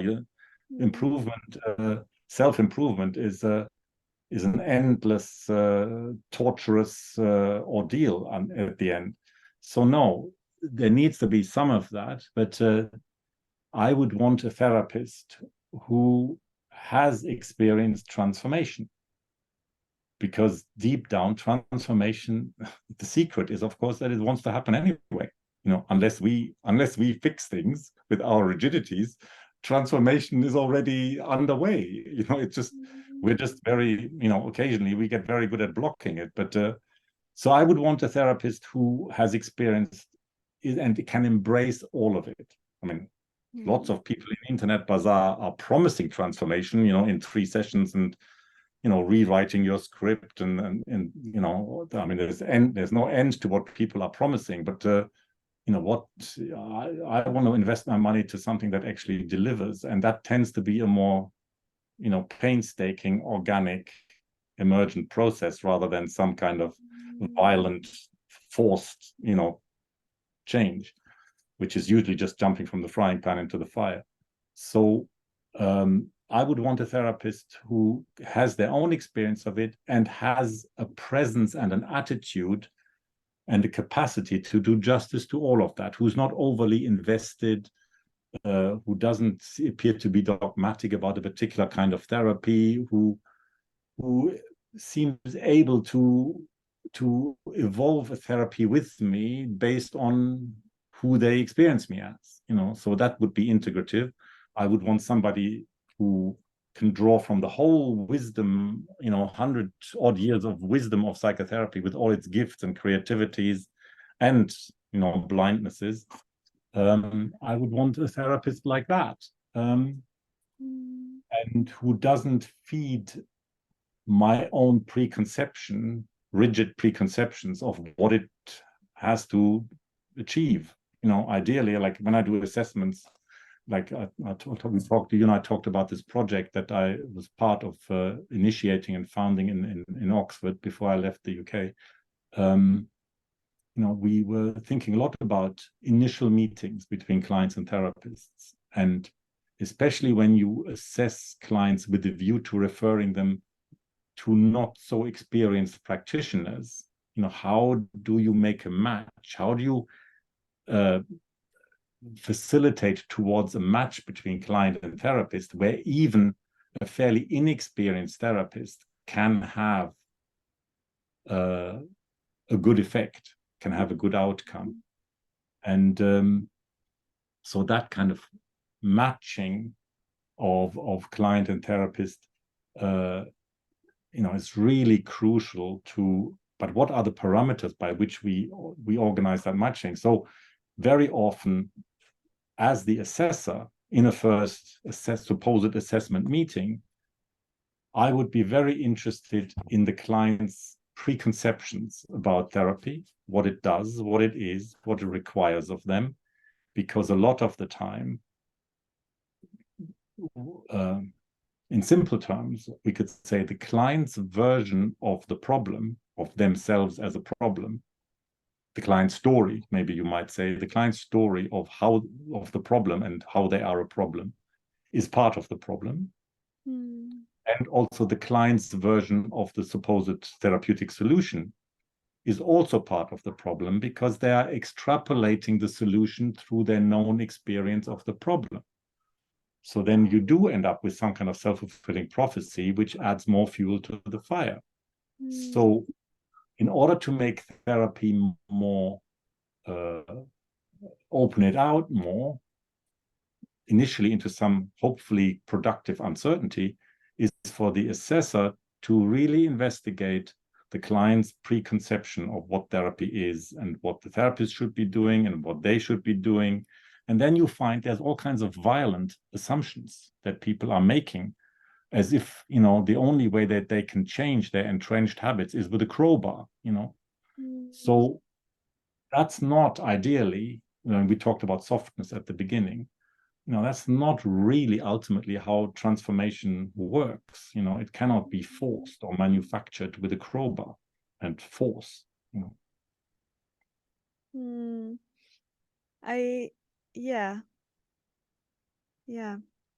I'm staying with that softness even in that initial meeting, and I'm just thinking, we talked about a lot of knowledge and heady things, and I'm also thinking about how for you and for me, this actually comes from the softness. Definitely. And it feels Well, like, I mean, it comes from softness, it comes from hardness. yeah. Also, it comes from being available to be soft, but Mhm. being able to be uncompromising and hard. Really at the root of it, why being soft with people is not in itself therapeutic, because people are so entrenched in being hard on themselves. You would struggle as a therapist to be as hard on anybody as they are on themselves. You would struggle to do as much violence to them as they are doing to themselves. That's the beginning of a psychological perspective, that we fully realize how much pain and suffering is constantly recreated in the psyche by people's taken for granted identity and attitude and who they take themselves to be. Well, that's a violent process in many, for many people. It's a trauma. The way people relate to themselves is a reenactment of the trauma. Yeah. And as a therapist, you mustn't be too soft, because from within the person just thinks, oh, there's another kind of soppy little empathic kind of goody who's kind of dripping with pity and empathy. How is that going to make a blind bit of difference? How is that going to dent my entrenched pattern? So they want you to be potent, and they want you to be impactful, and they want you to be able to be hard and precise, and they want you to have the equivalent of a scalpel when it comes to their own shaming and violence to themselves. So softness is a nice outcome that you and I appreciate, but in most people's reality, softness is not a high priority. Yeah. Not at the beginning of the process. Maybe later on they discover quite unexpectedly that softness has all kinds of strengths and benefits. But to many people, they have utter contempt for softness. Yeah. And if you're being empathic, this happens in supervision all the time. Therapists come and say, "Oh, I was so empathizing with their traumatized self, and there's so much suffering, and I was reflecting the pain I was perceiving, and I said, well, and what happened next? Well, the client reacted with utter contempt. Why you're empathic with an evil person like me? I'm a bastard. I'm traumatized. I'm a victim. And I don't want to stay a victim. I want therapy to make me strong. So don't empathize with that victim creature. I want to annihilate that within myself. I think good therapy is if you can get rid of that little sucker for me. I want to annihilate that. They think therapy is about eliminating the softness, not about integrating it. You can't talk to them about, oh, it's a good idea to be soft. Yeah, that is so many. I was that client, obviously, Okay. but as we all probably were, but actually, yeah, that's exactly what you're speaking. There are so many things kind of coming in here now, because I was recently coming out of a psychodrama where I was the psychopath who was trying to kill the soft part. The Exactly. That's the what I'm the talking about. it was really interesting to be in that role, to It's a bit feel more the than interesting. I think yeah. interesting is an understatement. It's Yes. not, yeah, exactly. I mean, I'm still sitting with it, and it's going to take Yes. some time to process that. Scary. Yes. Uh, When you discover that, many people, they think the world is doing these things to them, but when they discover that there's an internal process, that's quite mhm. scary. That Yeah. uncertainty, it really kicks in when you feel that you really have not just the potential to be that, but in relation to yourself, that you are harder than Right. you would be with anybody else. Yeah. That many people have that, and yeah, that's where psychology, the inner world, becomes much more important than outer change or behavior modification or communication training or all the kind of ways in which we try to change our behavior on the outside. That's really where in the long term, for transformation to occur, it needs to be from the inside out. We need to get to the inside. We need to get to the, as they say in German, the Schweinehund inside, the persecutor inside. Yeah. Yeah. And yeah, in relation to that, it's so important the therapist to be able to embody that persecutor and not be afraid of that strength that has. Because I've noticed I'm only able to speak about this obviously because I've done all of these things, but I've noticed how I was cutting off myself of my aggression, and being in the soft space, but not authentically, but almost like a defense mechanism, because that is what it worked. And then now I've read really interesting article of are you a conflict avoidant therapist, and more like how do we use conflict in a productive way? How can we stay in the fire as therapists? Yes. And also, I was looking. I watched Good Will Hunting. I don't know if you know the movie, but there was. I must have watched it, but I can't quite remember it So now. it's basically Robin Williams is a therapist to a young man who has been abused in his family, and this comes out the introjected abuser comes out as an abuser, and there is a moment when Robin Williams actually grabs him like on his how do you call it, on his neck, and he's like, you little piece of shit. So he actually uses the same amount of, he matches the energy, but in a way that eventually towards the end of the movie is therapeutic. Exactly. Whereas obviously that in this context today, that would be very difficult to do. But no, hang on, go slow. No, it's not difficult to do, because there is a deep and profound secret there, even though it's Hollywood.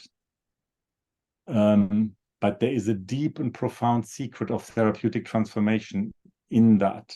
Otherwise, it wouldn't quite work as a kind of as a film that really grabs people, that really, is like a Greek tragedy in terms of people identifying. No, there is something profound about what the essence that you're describing of how the transformation occurs. There's a secret there about transformation. And this is just as a conceptual formulation in the field of psychotherapy, is just in the last few years that we are able to think that and formulate that. And this is you and I talked before the interview, we talked about Gestalt and your training in Gestalt, and we talked about one of the really precious principles of Gestalt that cannot be quite found elsewhere so clearly in many approaches, which is the paradoxical principle of change. But the paradoxical principle of change is an approximation of an even deeper paradox in psychotherapy, which you are touching on, which I've been busy with for the last 20 years, which is the paradox of enactment and transformation. That in order for a wounding, a traumatizing, suffering experience to transform, we first need to fully have it. It needs to be experienced. And I think what you were saying is like that as responsible ethical therapists, we couldn't possibly, imitate Robin Williams in his procedure there, because most therapists still to this day find this unthinkable. But why does a Hollywood script writer come up with this? It's not just for dramatic effect.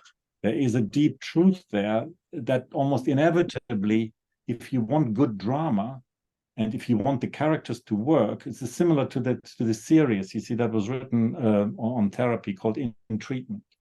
In order for the characters to work, you need to imply, even if you don't consciously articulate it, you need to imply a deep human reality. And that's the paradox that the suffering really needs to be intensely experienced, ideally right there between client and therapist. The wounding that caused the pain needs to be discovered in the here and now between client and therapist in order for, let's you could say in neuroscience language, you could say in order for the emotional significance of the moment to create neuroplasticity for transformation. Right? So there is something largely still in the majority of counseling and therapy taboo about embracing that paradox, that transformation becomes available through enactment of the wounding in the here and now between client and therapist. There are some people who think about this and formulated this explicitly, in relation psychoanalysis, for example. But on the whole, and in the language that you were using, the therapist needs to be able to be the bad one, to be the wounding one. They need to have that capacity to be experienced like that, to be seen like that, to be accused of that, and to somehow be caught in enacting it. It's almost inevitable in deep psychotherapy. It's not inevitable in more kind of behavior modificating counseling, or in a more kind of ego adaptation kind of therapy, which many people need and is very useful for many people. But if you want the deeper layers of the entrenched patterns to transform, then enactment is part of that transformative process. That's a deep paradox, yes. Yeah, I've actually just realized that I experienced that this weekend, because I'm just coming from my training weekend, and I just remember a moment where I was like, I'm not sure what I'm doing here. I mean, I was the therapist. Yes. And there was something happening because I felt like I can't go. There was a moment where I felt like I really need to differentiate here. I can't go with. And there was a moment where I was like, something is playing out here. And I asked my client, what do you think is happening between us now? He was like, I think I'm getting angry at you. And I was like, that's the wound. That's the wound for me. And actually, as you were speaking this, and I think that's because I'm still like learning and growing. I just had therapy yesterday, or the day before yesterday, where I was speaking about this part where I just got in touch with, and the therapist I worked with, I said, I drew something. It's not here, but I drew something that's like very rageful, and I said, and I spoke with a friend of mine, and she said that sounds like being afraid of your power, and the therapist told me, well, of course you are afraid of your power. You've never had the chance to experience it. And that to me is still kind of unclear. And I'm just mentalizing that. But where I am now is if at the times where I wanted to be really rageful, I kind of cut that out from myself. I never had the chance to experience that I exist. I'm here. I'm worthy, and I really want to rip you apart because I'm important as well. And if I didn't have that body experience, it's very difficult to then even have a feeling of, well, I am here and I am worthy, with a calm and kind of composed state. So there's something, as you said, about that enactment, when I'm also feeling, I'm constantly sitting there, and I've noticed, I've saying to my therapist, like, I want to be rageful, but I want to be rageful at someone, but I don't want to be at you because you haven't done this. And so I'm constantly doing that in the contact. I'm kind of calming myself and the situation down, but I'm realizing that I maybe kind of should let myself into it. But it's interesting, isn't it? Because it's a sort of regress ad infinitum where yeah, you're doing violence to your potential violence. Yeah, And yeah, yeah, yeah. you're constantly behavior modificating yourself Yes. for some kind of extreme that hasn't ever happened. So yes, there's something about Mm, you know, mm, once transformation has occurred, you realize that what you called your own violence or perpetrator had just ordinary vital power in it.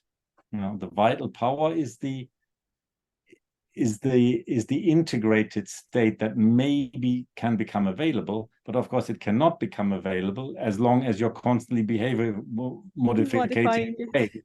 Yeah. And you're killing off the rageful vitality that's needed in order to feel powerful. So how are you going to get to being powerful if you're constantly avoiding and killing off that part of you? So Mm, that is a good example of the internal knots that we get into, yeah. and and where it is inevitable that we're trying to help ourselves, but we are doing so through the existent dualistic structure, which does violence to yourself. Yeah.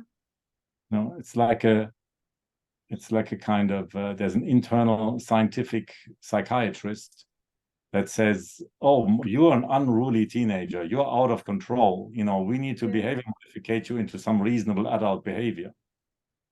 Yeah. So, and that is not a soft, benign presence inside you. That's a Mm, pretty categorical, rigid, presumptuous person who appears to be operating with certainty and with a diagnostic and with some negative judgment, rejection, probably of their own vitality, which yeah. they're taking out on you. Mm. You have just described my dad, but yeah. There's no coincidence. Yeah. Yes. Yeah. Yeah. This is exactly why I love I love that play between experience and then Thinking. kind of, yeah. It's just beautiful to be in that process. I mean, I'm noticing this whole evening how energized I am by it. Yeah, Um, good. and in a way, being like everything we talked about in the beginning before we started recording somehow is really becomes less important when we get in touch with actually the actual beauty of psychotherapy. Good. Um, uh,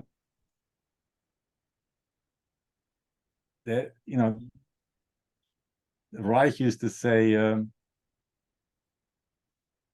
and you can jump from the frying pan to the fire and go down all kinds of blind alleys and extremes and dogmatisms.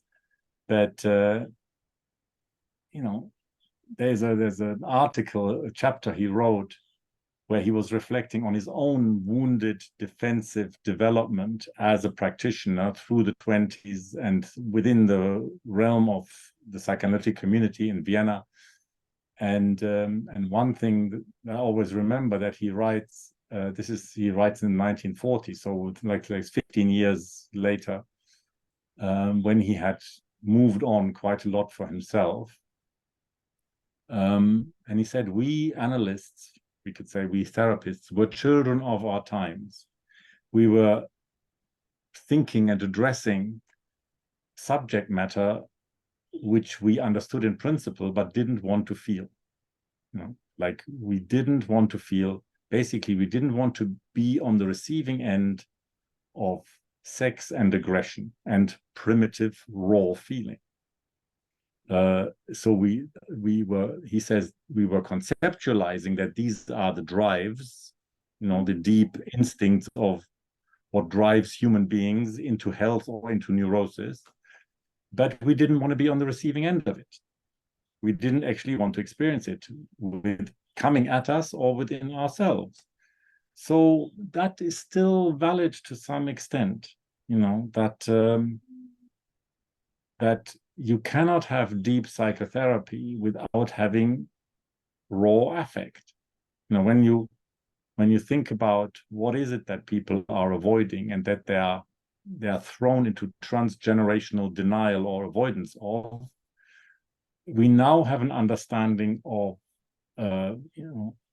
effective neuroscience, like one of the main people is Jack Panksepp, who has expanded the idea of different animal emotional systems in the human being, in the brain.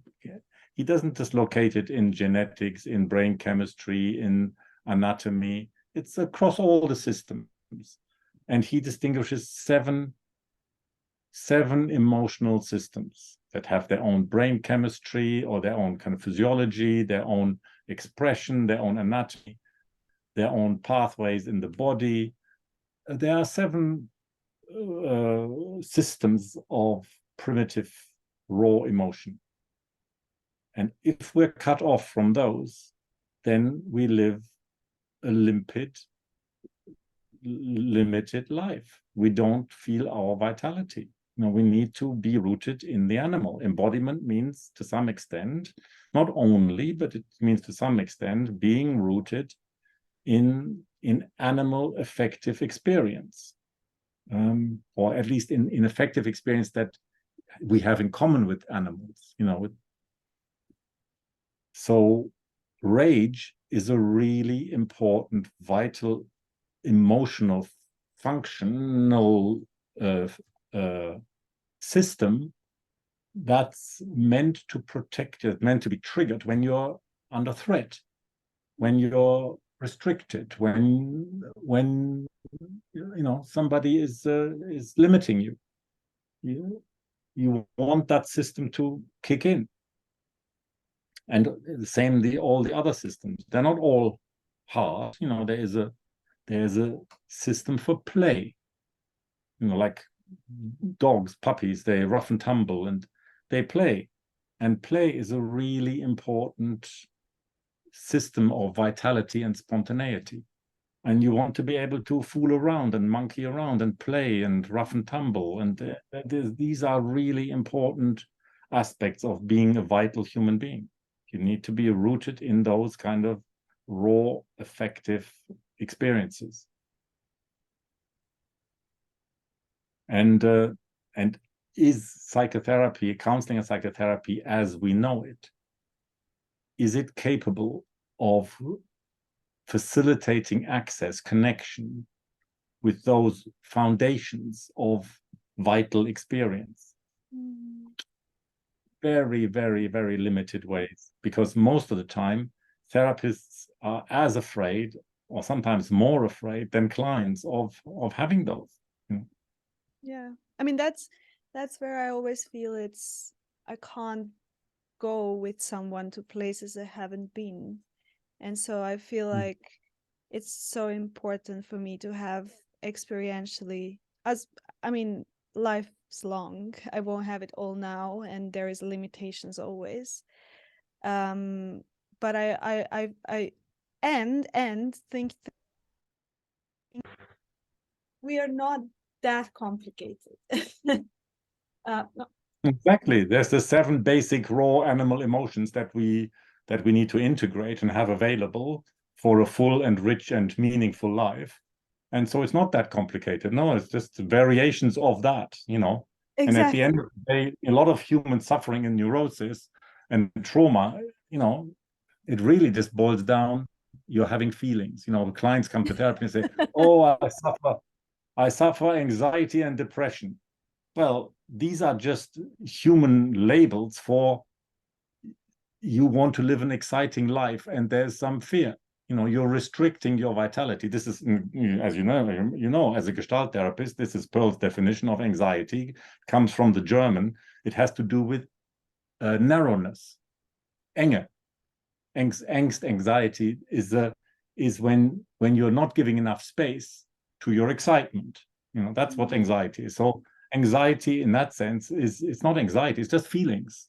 People are terrified of just having feelings. So that is also true. The human psyche is infinitely complex and deep and nuanced and diverse, and we really want to do justice to the individual in front of us. But there is a level of raw feeling that is very simple, where there's just a variety of feelings, and all you need to do is have them, and you need somebody who's not afraid of them. That's ideally in child development. How does a child become confident and at ease with affect regulation? They osmose it from the parents. That's what we call, in trauma, autoregulation and interactive regulation. And that goes right back to early development, where if the child is overwhelmed by strong feeling, they need interactive regulation. Well, how does a parent do that? Or how does a therapist, by extension, do that? Well, by being able to feel the waves of raw feeling within themselves without collapsing or acting it out. You need to just feel the waves of vitality streaming through your body-mind system. And then you don't have to get into a panic when somebody has a whiff of feeling. So you just need to be there. And there's not much to be done, because you just need to be attuned and responsive. And then the whole thing will blow over. The cycle, in Gestalt terms, will complete itself, and it's not a big deal. It's just very ordinary and human. It's no, doesn't have to have complicated models. Yeah, no, that is something where I feel like, can't you just see that? Like, is it, and I again, being on the receiving end of therapy, it's not that easy to just see that. But Being on the receiving end of clients, you mean? yeah, exactly, Therapy. yeah. I mean, it is. I guess it's. If we have the ability to name it so directly, yes. But I guess it's. If we could do that, probably the world will have been a better place a long time ago. Therapy, as you just said, it's not that, on the emotional world is not that complicated. There's not that many permutations. It becomes very individual and complicated. But the main reason why therapy takes a long time, or one stage of the journey takes a long time, because the client resists it like hell, because they're terrified, and there's trauma surrounding feeling, and any kind of little bit of feeling is experienced as catastrophic. And so the person holds out against it like dear life. So it's like, there's a little hole in the dam, and they have to keep the finger in the dam, because otherwise all hell breaks loose. So these fears of primitive overwhelm are pervasive in the culture, and really it's just human feeling, and it can be processed fairly ordinarily. It's not. Then beyond that, of course, there is individual subjectivity and the realm of the psyche, and we talked about imagination and so on. And on that level, therapy can continue, indefinitely. But the initial crunch, is a lot to do with primitive feeling. This is the realm of Wilhelm Reich, and that's why I would argue that Wilhelm Reich needs to be understood more deeply, more widely, more broadly. It needs to become part of everybody's vocabulary. It's not the be all and end all, which I thought it was in the 80s, but it needs to be one ingredient in how we approach therapy. And the main thing that you need as a therapist then, because you have this perception and you have some access to this, and you have some fairly immediate access to the simplicity of that in your client, you basically need to be held as a therapist. You said it's not so easy when you're in a therapeutic position, but how do you get held as a therapist at engaging with these intensities? Alan Shaw was talking about, I think some years ago, he talked about this whole deeper level of raw emotion. Most of his career, he was talking about the kind of dichotomy between the left brain and the right brain, and encouraging his colleagues to work more from the right brain as the deeper and preceding the left brain. But then in recent years, he actually integrated Reich a bit more again, because he was thinking about the brainstem, and the brainstem, the kind of reptilian mind, is more the center of the raw emotion. And he said we need to engage with that fundamental dissociation that people's minds have from the brain stem, from the raw emotion. And then, I can remember he was presenting these PowerPoint slides, hour after hour. But when he had come to that stage, there was a little break for 2 minutes questions in the incessant flow of the slides. And people say, but if that's true, then what does that mean for training? There is no training that helps prepare people for this. And how do we integrate it? And then he made the same maneuver that you were talking about earlier, where it gets outsourced to therapy. He basically said, well, the student needs to be in good therapy, as if that's where it's guaranteed to happen, but that's wishful thinking. But basically, he didn't have an answer. How do we help, the social organism, the learning environment of a psychotherapy training to include more raw affect? Once raw affect flows, imagination and thinking flow much more easily also. They become creative and productive, rather than defensive. And so how do we do that? So that is where, in principle, not in the form that it maybe existed in the 80s, but there is some expertise in the communities of somatic psychology, body-oriented therapies, body psychotherapy. They have a history of at least taking raw emotion seriously, and they have many techniques for dealing with them. So the modern cousins, or the modern developments of these origins, are sensory motor therapy and somatic experiencing. They're all taught by people who were around in the 70s and 80s, and they know these kind of early origins of the somatic approaches, and they know about the this kind of philosophy of fully expressing the feeling in order to relax the mind and make clear thinking available. You can't think clearly if you're sitting on a volcano. No. So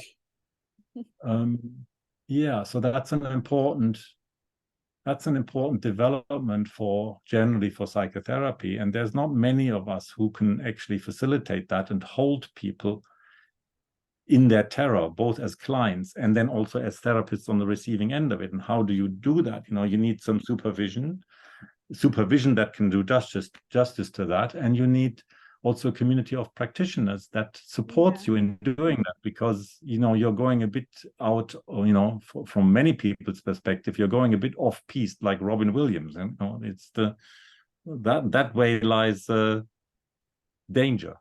But unless we go into those dangerous territories, no deep therapy will ever occur. Yeah, that is, that is definitely my experience, because I have noticed that now rumination is almost diagnostic for me. I'm like, that means Yes, I'm exactly. suppressing something. I'm like, Absolutely. as Yes. soon because before I was living in rumination, so it was very difficult to notice the difference. But Yes, I now understand. it's like, I'm overthinking this. What have I not expressed, or what have I not gotten in touch with? Absolutely. Definitely. Um, but it's a journey to get there, if that is basically a constant, that has been the norm. And um I'm also thinking depends what needs to be reenacted, because some people's histories are quite difficult, and it Yeah, is. there is a potential, and these are some of the blindnesses and weaknesses of the origins of that particular tradition, which was really very focused on catharsis and discharge.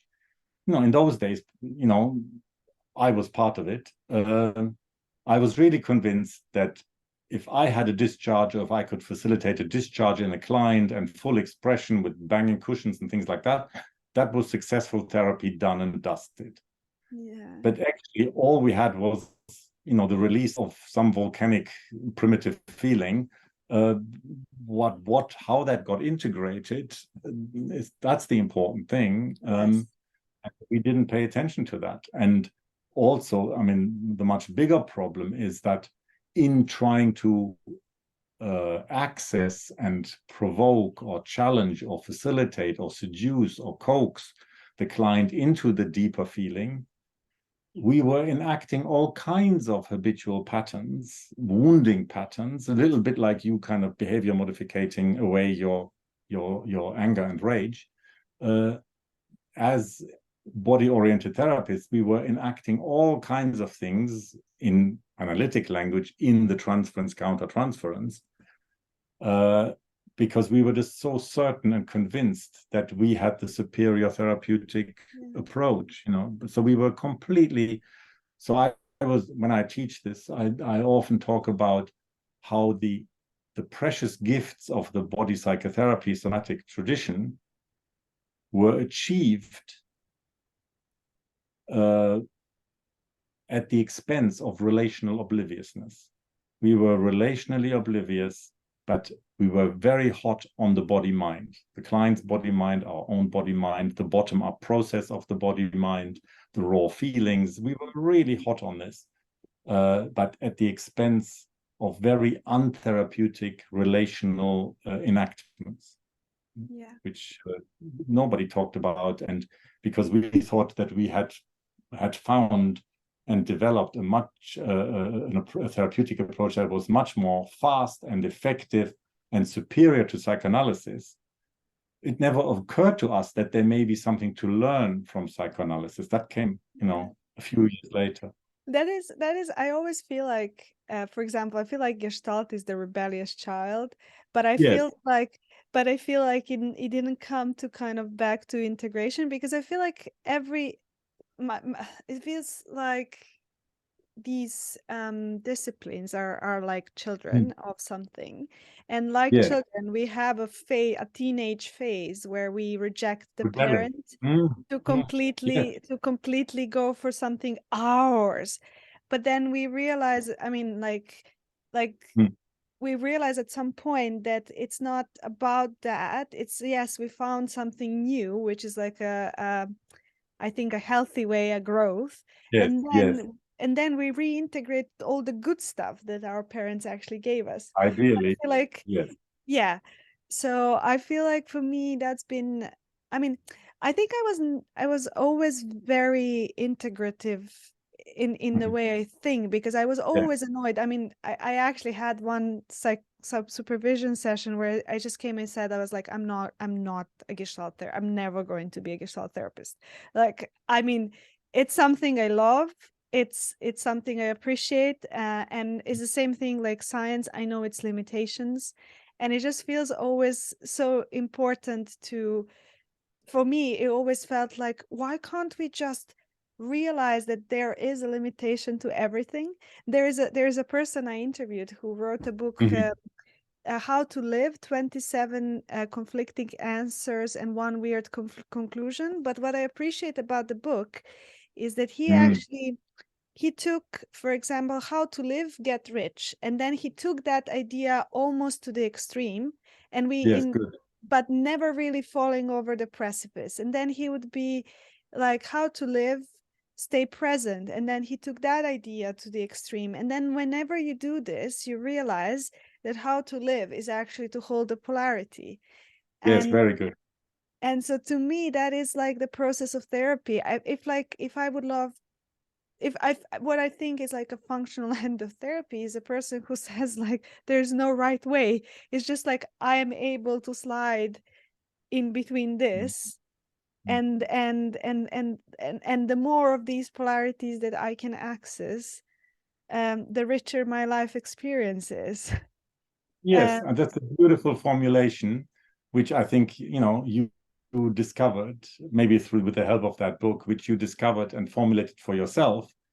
And it may be satisfying or the opposite to know that you're reinventing the wheel, because Jung talked about that. So he had an idea. He came up, because he was classically educated, he easily came up with complicated Greek words, but he called this kind of oscillating between the extremes within an overall process towards integration and individuation. He called this enantiodromia, which means swinging from one extreme to the other. And that is the way of vital life, that you don't immediately find the middle path, but that you can be fully present and fully vital in one extreme, and you can be fully vital in the other extreme, and then you come up with a vital synthesis growing out of that swinging between the extremes. So yes, that is, and he found the same principle in alchemy, actually, which is why he thinks about the therapeutic process in also in alchemical metaphors, because there is a similar understanding that the transformative process, of cooking gold out of lead, can happen like that, and it involves this kind of swinging between the extremes and the integration of opposites. So that's where paradox becomes really, so to you and me, these are really precious, important manifestations of the more mature stages of the process. So you and I have gone back to that, where we have some excitement, where our growing edge is. But it's important to realize that many people find these things utterly repulsive and traumatizing. If you ask people to be in the conflict, in the tension between the opposites, for many people, because of their biography, that is very triggering and potentially traumatizing. So what is a kind of exciting, vital expansion, into the vistas of a fulfilled life at the later stages of the journey, can be utterly counterintuitive and traumatic and dangerous, at an earlier stage in the process. So yeah, in the way that our conversation goes, we oscillate between sort of doing justice to people who have not had the benefit of some of this, and as we're implying, it requires investment. Out there in the world, the people are offering all kinds of quick fixes and solutions, but the psyche is deep and repetitive. It needs to, in the Jungian imagination of the process, they have one image that's like a walled garden, and you go around in circles in the garden, and with every circle you see more of the landscape and what's actually there, and but you keep circling and circling and circling, and many people say, oh, this is a waste of time, I'm just going around in circles. Well, actually, a lot of the process is going around in circles, but something deepening. So it's not actually circles, it's a spiral, because it's deepening and growing and expanding. But that is not a quick fix. That requires patience and curiosity about the psyche, rather than a quick fix for the ego that wants to look good in the world. But yes, this book that you're talking about, that sounds interesting. How to take one supposed value to its extreme, where it suddenly turns out the opposite is also true. And I think as you said, that it's not a new idea. That's what I felt like throughout, because I was always, again, kind of quite attuned to what's happening for me, and I first had the experience, and then I would get, oh, this is Stoic philosophy, or like I would have the words for something that's my experience, and then I'm thinking, we're all touching the same elephant here. If they didn't say it before me, I would have probably formulated, and then we would probably get to the the Jungian archetypal things, that there are some things that are really core for a lot of us, or even across history. Or to me, that's something that I always find really, I find myself thinking, like, what would my behavior thinking be like if I was, I don't know, living in that age, in that time, and all these kind of things. So I always feel like there are some things that are core to how we are built, which we can't escape regardless of the level of technological advancement. No, um and so no, it feels like we just kind of technology have. usually it just makes the suffering more extreme, you know. Yeah, yeah, yeah. But yeah, I felt like I'm noticing the time, and I'm just thinking there has been quite a lot in this. Quite a journey we've taken. Yes, good. Yeah, yeah, and I'm just curious, where are you now? I haven't kept track. I'm also slightly confused by which bits of conversation we had before the interview and what we had interviews in the interview, and was I repeating myself, and you know, and how have we ended up talking? Who is it accessible to, or for whose ears is it Mm, suited? And it might have been uh, 4 hours, but that doesn't matter, maybe. yeah, um, I think that we managed to keep the conversation kind of maybe uh, sufficiently free from jargon to be comprehensible without psychotherapy training. Um, I'm wondering whether we've done enough justice to people who haven't experienced therapy and are not in that world, who are more coming as clients. Um, so, I mean, if they have any comments or questions, or feel ignored or alienated or talked down to, or whatever people might feel, then you know, maybe, I don't know, you probably have a comment section on Yeah. the blog, so we can people can comment and interact with us about how they disagree with things, or how they feel we ignored things, or how they have questions that we haven't addressed or didn't pursue. Mm, um, yeah, it's interesting. You're an interesting person, so it's interesting to have a conversation with you, and you've been around the block enough to, you know, to understand the the the deeper principles of what mm, psychotherapy has to offer.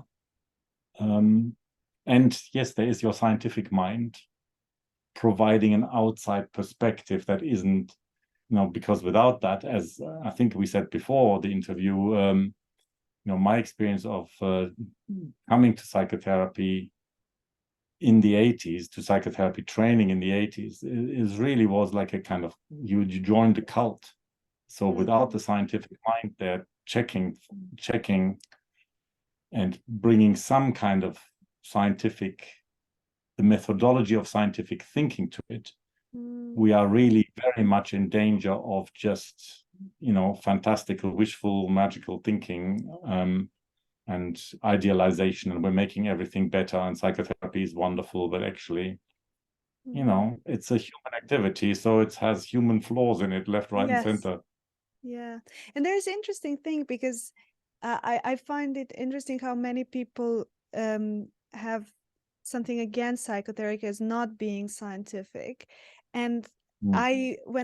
I was reading Freud, I realized his conceptualization of even Freudian slip is coming from linguistics, from the study of language and how we think and form language. And I'm thinking, where is this gap created? I mean, it somehow feels, I can imagine that there has been a lot that has come in, but I feel like even Jung was a doctor. I mean, a psychiatrist. And he discovered some of his differences with Freud. through very clear scientific methodology. He did word association and he measured the reaction that a person had, which suggested the presence of a complex. That was plain, straightforward, pretty sophisticated scientific research and inquiry, following strict scientific methodology. So we're standing on the shoulders of giants, and with increasing narcissism, there's an argument for saying that people like Freud and Jung, they had proper education, classical education. They were trained to think, and that the capacity in the culture for that kind of integrative thinking, scientific and psychological, and lateral kind of creative thinking, that's been dumbed down. I mean, there's all kinds of wonderful minds that we're surrounded by, but there's some capacities that they had at the time that gets hugely underestimated in the way that maybe psychoanalysis and psychotherapy has developed. I studied for a few years, I studied public attacks, by journalists and in the media, and criticisms of therapy, and how it was both idealized in some sections, but more frequently it was denigrated. And it's very similar to what Winnicott said about motherhood. How mothers are idealized, but when given half a chance and with a bit of disappointment, then we feel entitled to rage at them. And psychotherapy gets in the public, at least this was true in the 90s when I really investigated it. That seemed to be sort of true for psychotherapy, that same split of some kind of omnipotent person who can really see me and understand me and who can see straight through me with their laser perception, the power of that, the idealized power of that, versus the denigration and the disappointed rage. And one example of that was in those days there was a kind of TV psychiatrist who basically dismissed all counseling psychotherapy as woolly-minded, middle-aged, middle-class kind of goodies who couldn't think clearly and who couldn't think scientifically, and who were lacking clear thinking. And there was enough in that caricature to be true, but also he was just talking from a complete misapprehension as to what therapy is and what it can be. This is what you and I are really interested in. We are quite clear about its potential, of what it can be in the right hands, and people out there, they are looking for deep psychological, meaningful wisdom like gold dust. It's really lacking in the culture, and that's why some parts of the media, they are really invasively greedy when it comes to psychotherapy. They want to kind of get into it and unmask it and pull it out into the big eye, but based on a complete misunderstanding and misapprehension and their own wild projections into it, which they then attack and dismiss when they haven't even been able to be curious about what it is in the first place. So there was a lot of that. There's something interesting in the human psyche. I have that privilege to be part of two things that are on that place. So on that pedestal, which is science as a profession and a psychotherapy. And it's not unique to psychotherapy. Anything, we can godify deify anything, and everything, and with the same forcefulness we can also denigrate it. And I always think, I mean, I'm seeing myself. I could, like, it took me some time to realize that, but there was a moment where I saw that I'm projecting my split everywhere. And I imagine that it is in our nature, inherently to project those splits. So so that good and bad, God versus demon, bad mother, good mother, or bad parent, good parent, and that can be anything from your therapist to a partner to a whole field of psychotherapy to, Absolutely. you can Yeah. make it as big as you want. And so for me, Yeah. it's really interesting to see, because I mean, even science, as again, has its limitations, and sometimes I feel like I feel so sad to how much of its richness is missed by the oversimplification of it. And then I feel really angry when I see how it's used as the penultimate truth on everything, again, dismissing the complexity. So I feel it's not the only field that is suffering from from that. And I think I feel like it's in our nature, but I feel I would love if by Well, talking about this more, mm, um and by constant reminding ourselves how small we actually are, and how much we need to put that. Oh my God, at the moment I feel so small that I need someone to be that God that to big, tell me yeah. yeah, and to normalize that and to be like, it's fine, just be aware. You're doing it, I'm doing it, we are all doing it.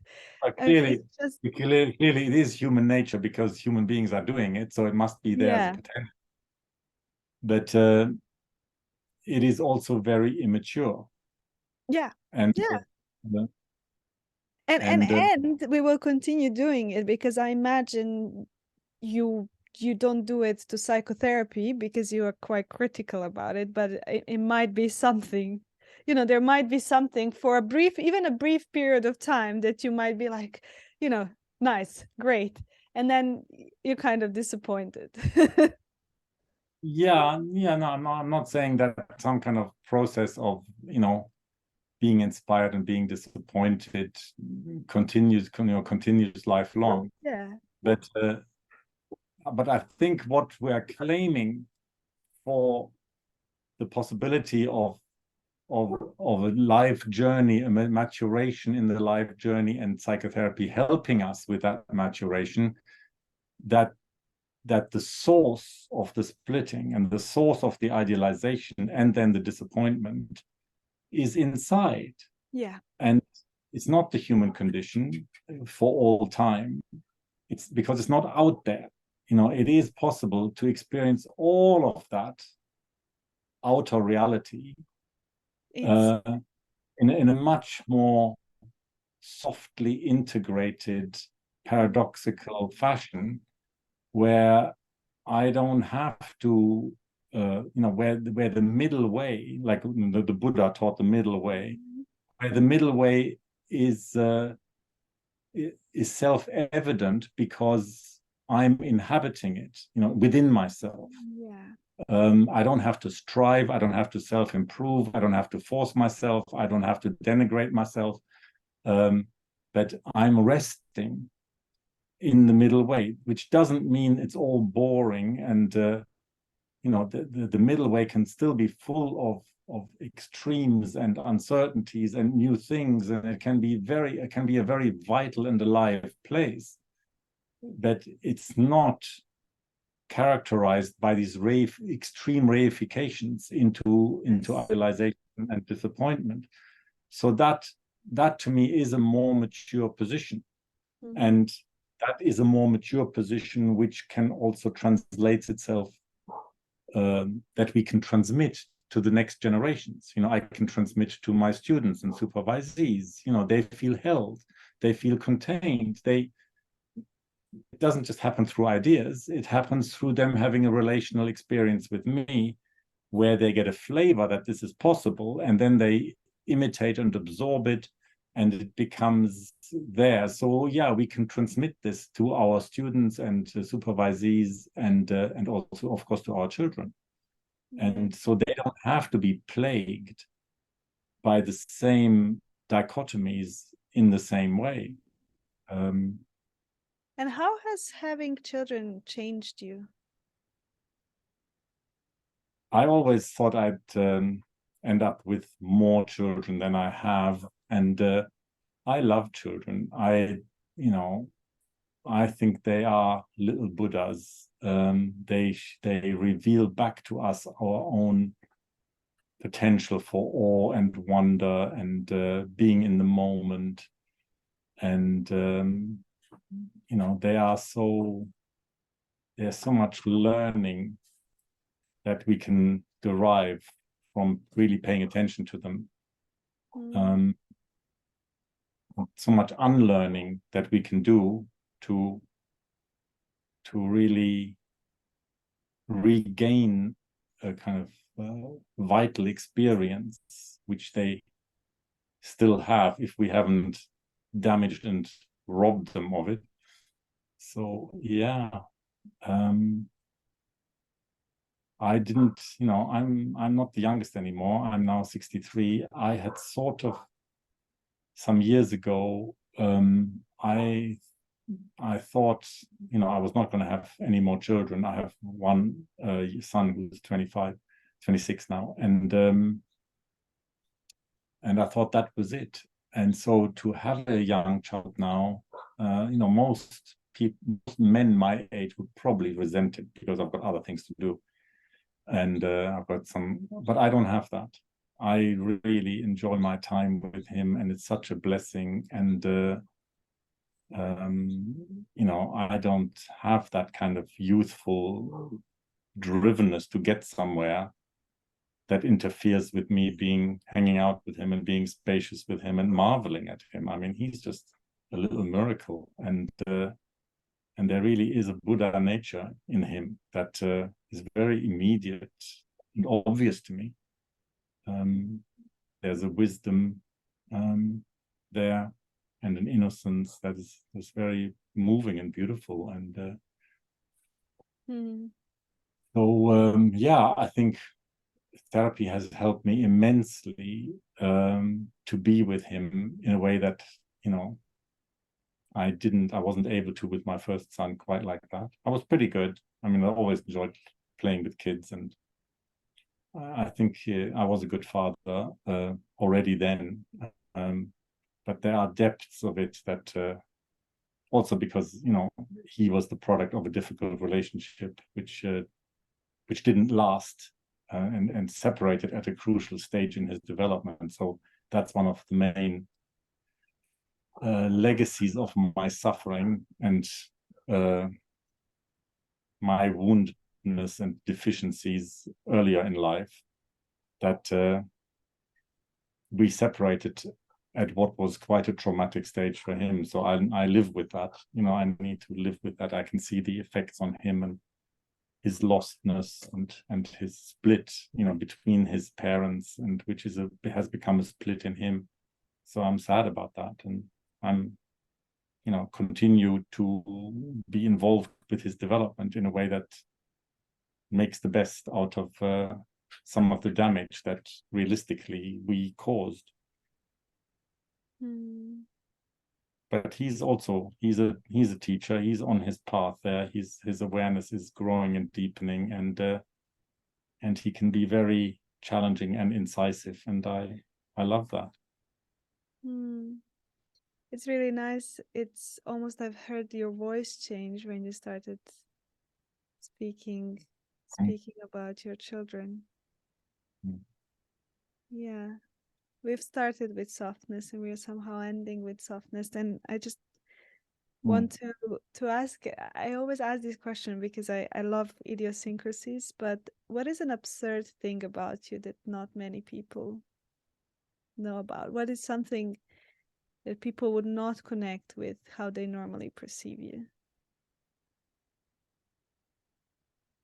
Well, my friends know all too well. So, there are people, but not many people in the world of psychotherapy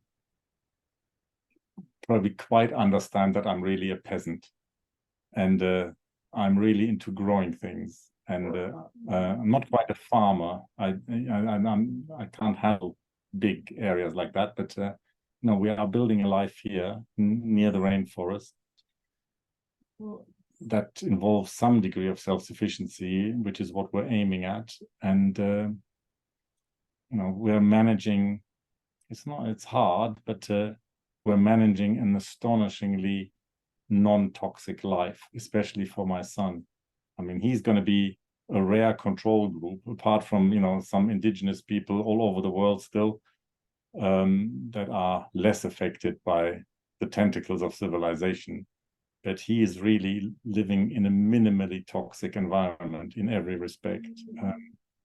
One of the things that I've discovered, which people would probably think I'm some kind of tinfoil hat kind of loopy person, but we suffered until the recognition that my wife is electrosensitive.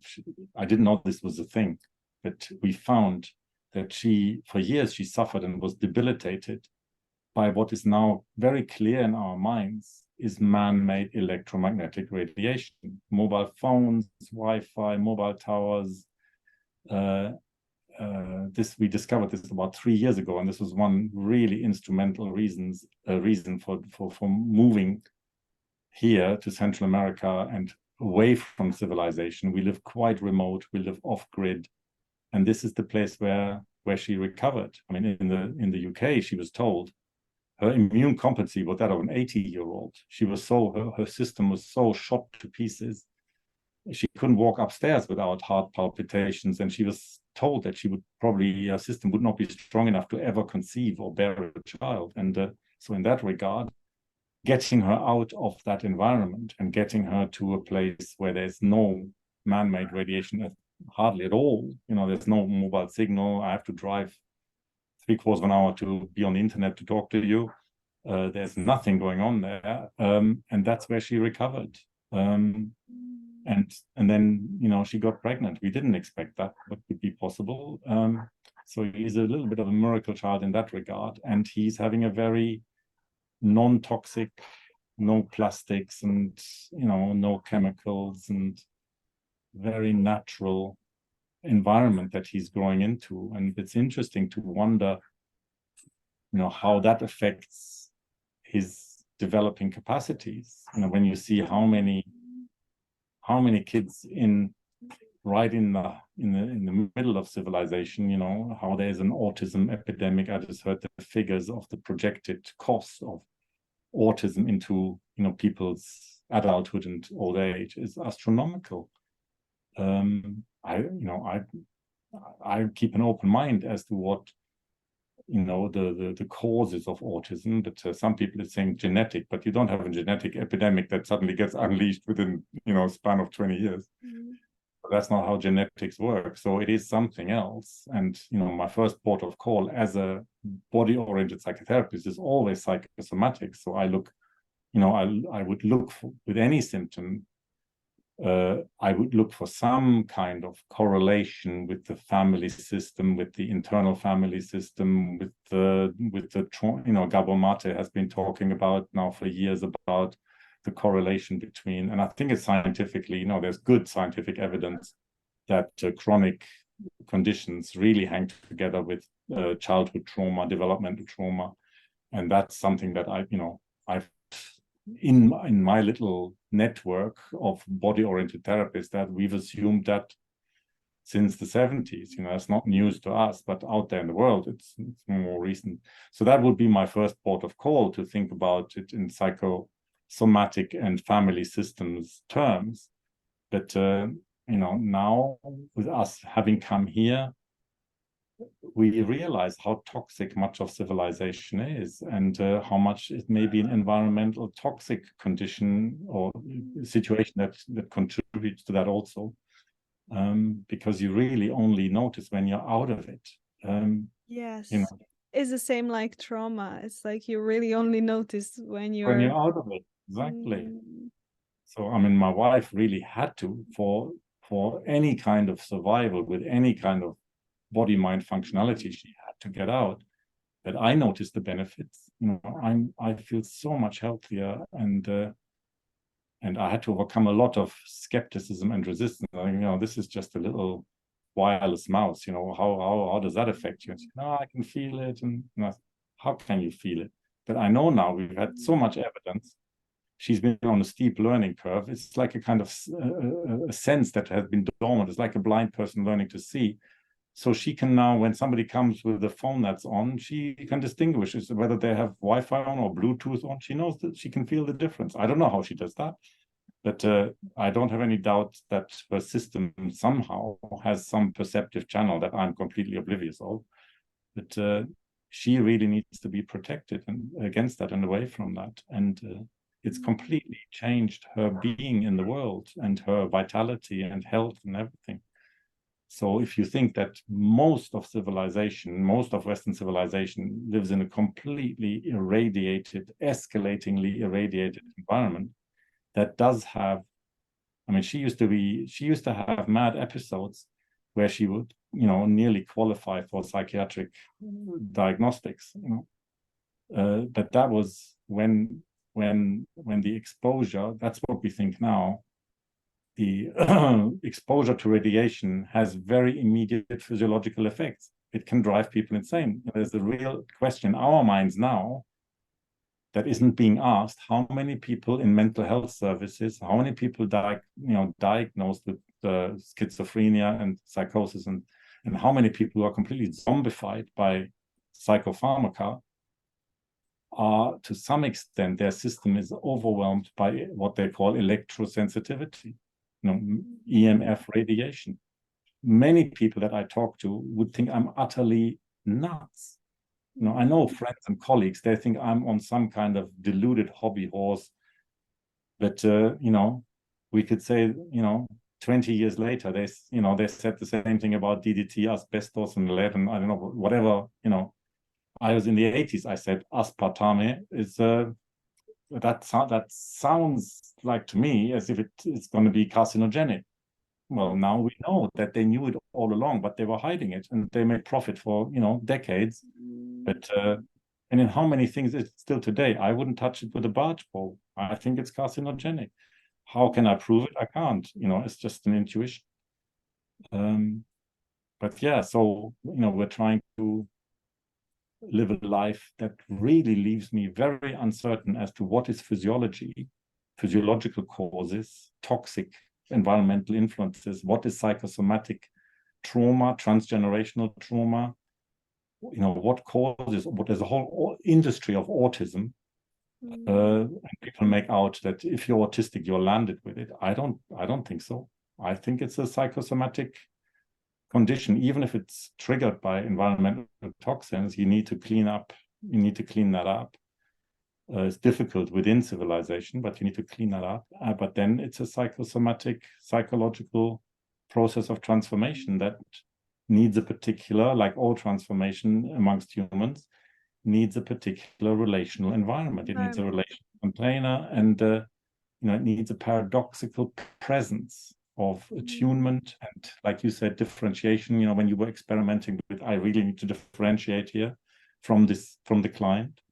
It needs somebody who's capable of that kind of engagement and processing, interactive regulation and processing. But that is not understood as a whole, not in the culture, and not even fully in many sections of the psychotherapeutic field, which is too caught by genetic reductionism, not fully understanding the holism, the Reichian kind of legacy of really understanding the holistic nature of the body, mind, and the psyche. So there's a lot of ignorance which creates endless, infinite suffering, a lot of which is unnecessary. I'm happy to make myself available. I'm partly talking to you because I'm now really at the back end of beyond and not very accessible, and I've had to focus on the practicalities of building a home, a small holding, and the idea is to build a retreat so people can get away from civilization and experience what it's like to be out of it. As you said, you only know once you're out of it. So that goes both for radiation, chemicals, psychological abuse, tortured souls, we're building a retreat. But I'm in principle, I'm available if people want help. And I could be teaching psychotherapy students and psychotherapy practitioners all day long. I love being in large groups, ideally face to face. I hate all this kind of virtual cyberspace therapy. I'm an embodied therapist, and given half a chance, I want to be in a room together, face to face, in the flesh. And I want to do vital things like getting in touch with primitive processes, feelings, raw feelings, breath work. Those are some of the tools of psychotherapy that are quite marginal still, but I cherish them. To me, they are part of the package. And I'm getting on, but I have no inkling or impulse or inclination to retire. I'm just getting started. So I am available, and this is available. Some kind of transformation of suffering is perfectly available. To most people. It's not rocket science. It's really fairly straightforward. Yeah, that is my experience. As you were speaking, also I have a book here which is called, well, the author is Bruno Clavier. It's but it's about how some children are identified are symptom children. Yes, absolutely. Whatever, all children are. Yeah, exactly. And I think I think um I think to this point it's really about how we get to the point of I trust myself. Like, you don't have evidence and I don't have evidence. And obviously there are so many things we need to be cautious, because even our intuition sometimes is corrected by real world data. But there is something about what you were just saying that just feels right. And I think it's also important to slowly transition into a world where that's also cherished, as a valid uh, as a valid experience of reality. And if that Yeah, I no, don't I mean, think I we think will. Sorry. I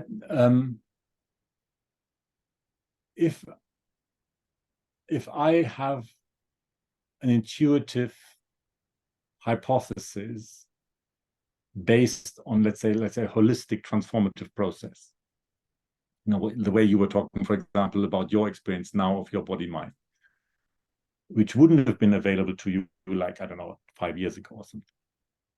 If I have an intuitive hypothesis, I'm very suspicious of real world data that has been arrived at through a dualistic methodology.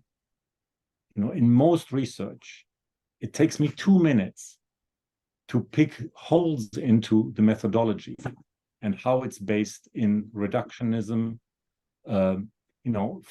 just in terms of psychosomatics, where the body mind, the psychosomatic axis, is not understood as a two-way street.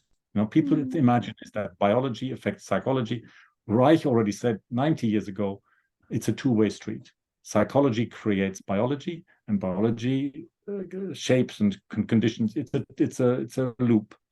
So when I see people arguing the toss from very convinced, and I can see their methodology is not holistic, if I can see that it's reductionist in any way, if I can see that it doesn't come from, like we talked about, the more modern deconstructions of the dualistic mind, like what Sean Gallagher calls the 4E kind of conditions of the embodied, the embedded, the extended, and an active mind.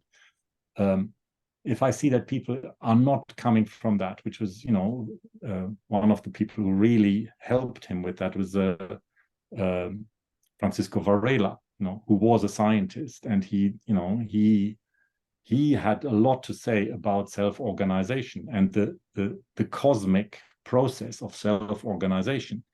And this is what we're speaking to, the psychotherapy, through a psychological door, we understand bottom-up self-organization. in a way that maybe many scientists don't, because they don't experience it in their own subjective experience. So they don't expect to see it out there. So if I see people confronting me with data or confronting whatever intuitive hypothesis I have with so-called data, then how were the data picked? Through what kind of methodology? Through what kind of lens? Through what kind of fundamental assumption were the data collected and picked? And usually, like I said, I can pick holes into most psychological research because it's not rooted. But that doesn't mean that research isn't possible. You know, the kind of research that I've occasionally suggested to, you know, when we get neuroscientists come to our conferences and things, and I've said, there is research that we can do, you know, give me 2 groups of psychotherapists, and one of them I teach for a year about how to work in a more embodied way, and then you can do whatever measurements and videos and whatever you want to do, and one they just meet and they do their own thing, and then study the difference in qualitative outcomes or whatever parameters you want to research. We can do research like that. Now, that doesn't tell anybody what I would do with these people to, quotes, improve their capacity, therapeutic capacity. It would still be as elusive as ever, but what we can reveal is that we can make a systematic, intended difference to therapists' capacity to be better, more holistic, more transformative psychotherapists. You know, any researchers out there, they want to do that, you know, they want to fund that or do that, I'm happy to be available. And that's an interesting thing, because I always think of that would also depend. The problem with good research is sampling size. It's always sampling size. Yes.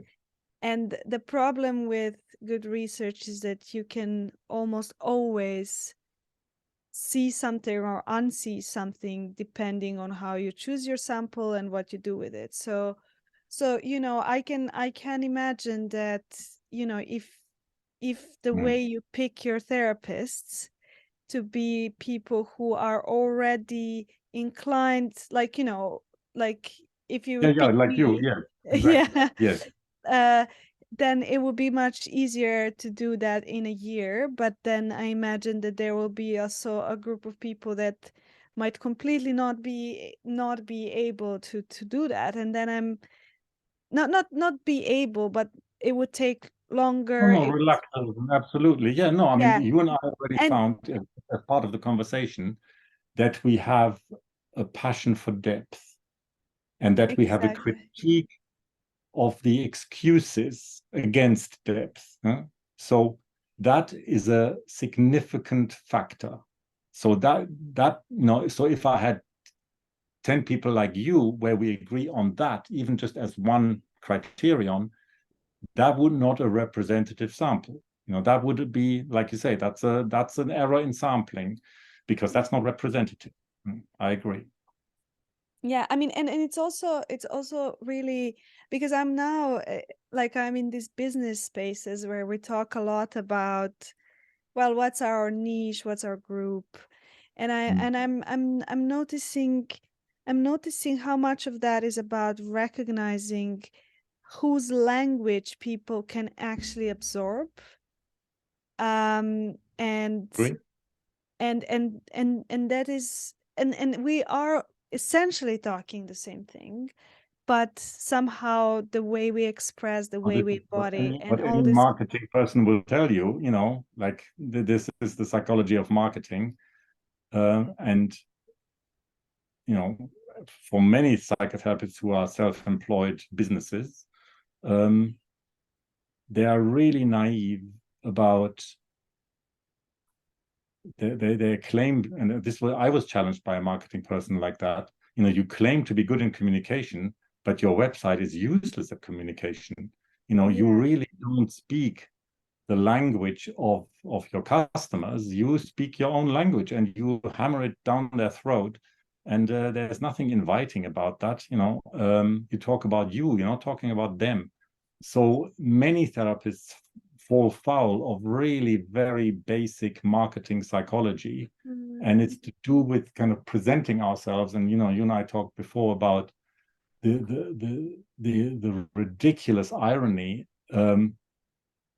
that many therapists present themselves on their website in terms of a list of so-called symptoms, and which imply a medical approach, a medical diagnosis, which sort of imply the impression to the general public that we've been trained in all these kind of medical specialisms, that we know how to deal with anger or loss or anxiety or whatever labels we want to throw.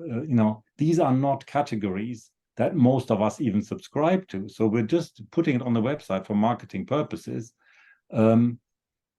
But we're not really thinking about the experience of the person.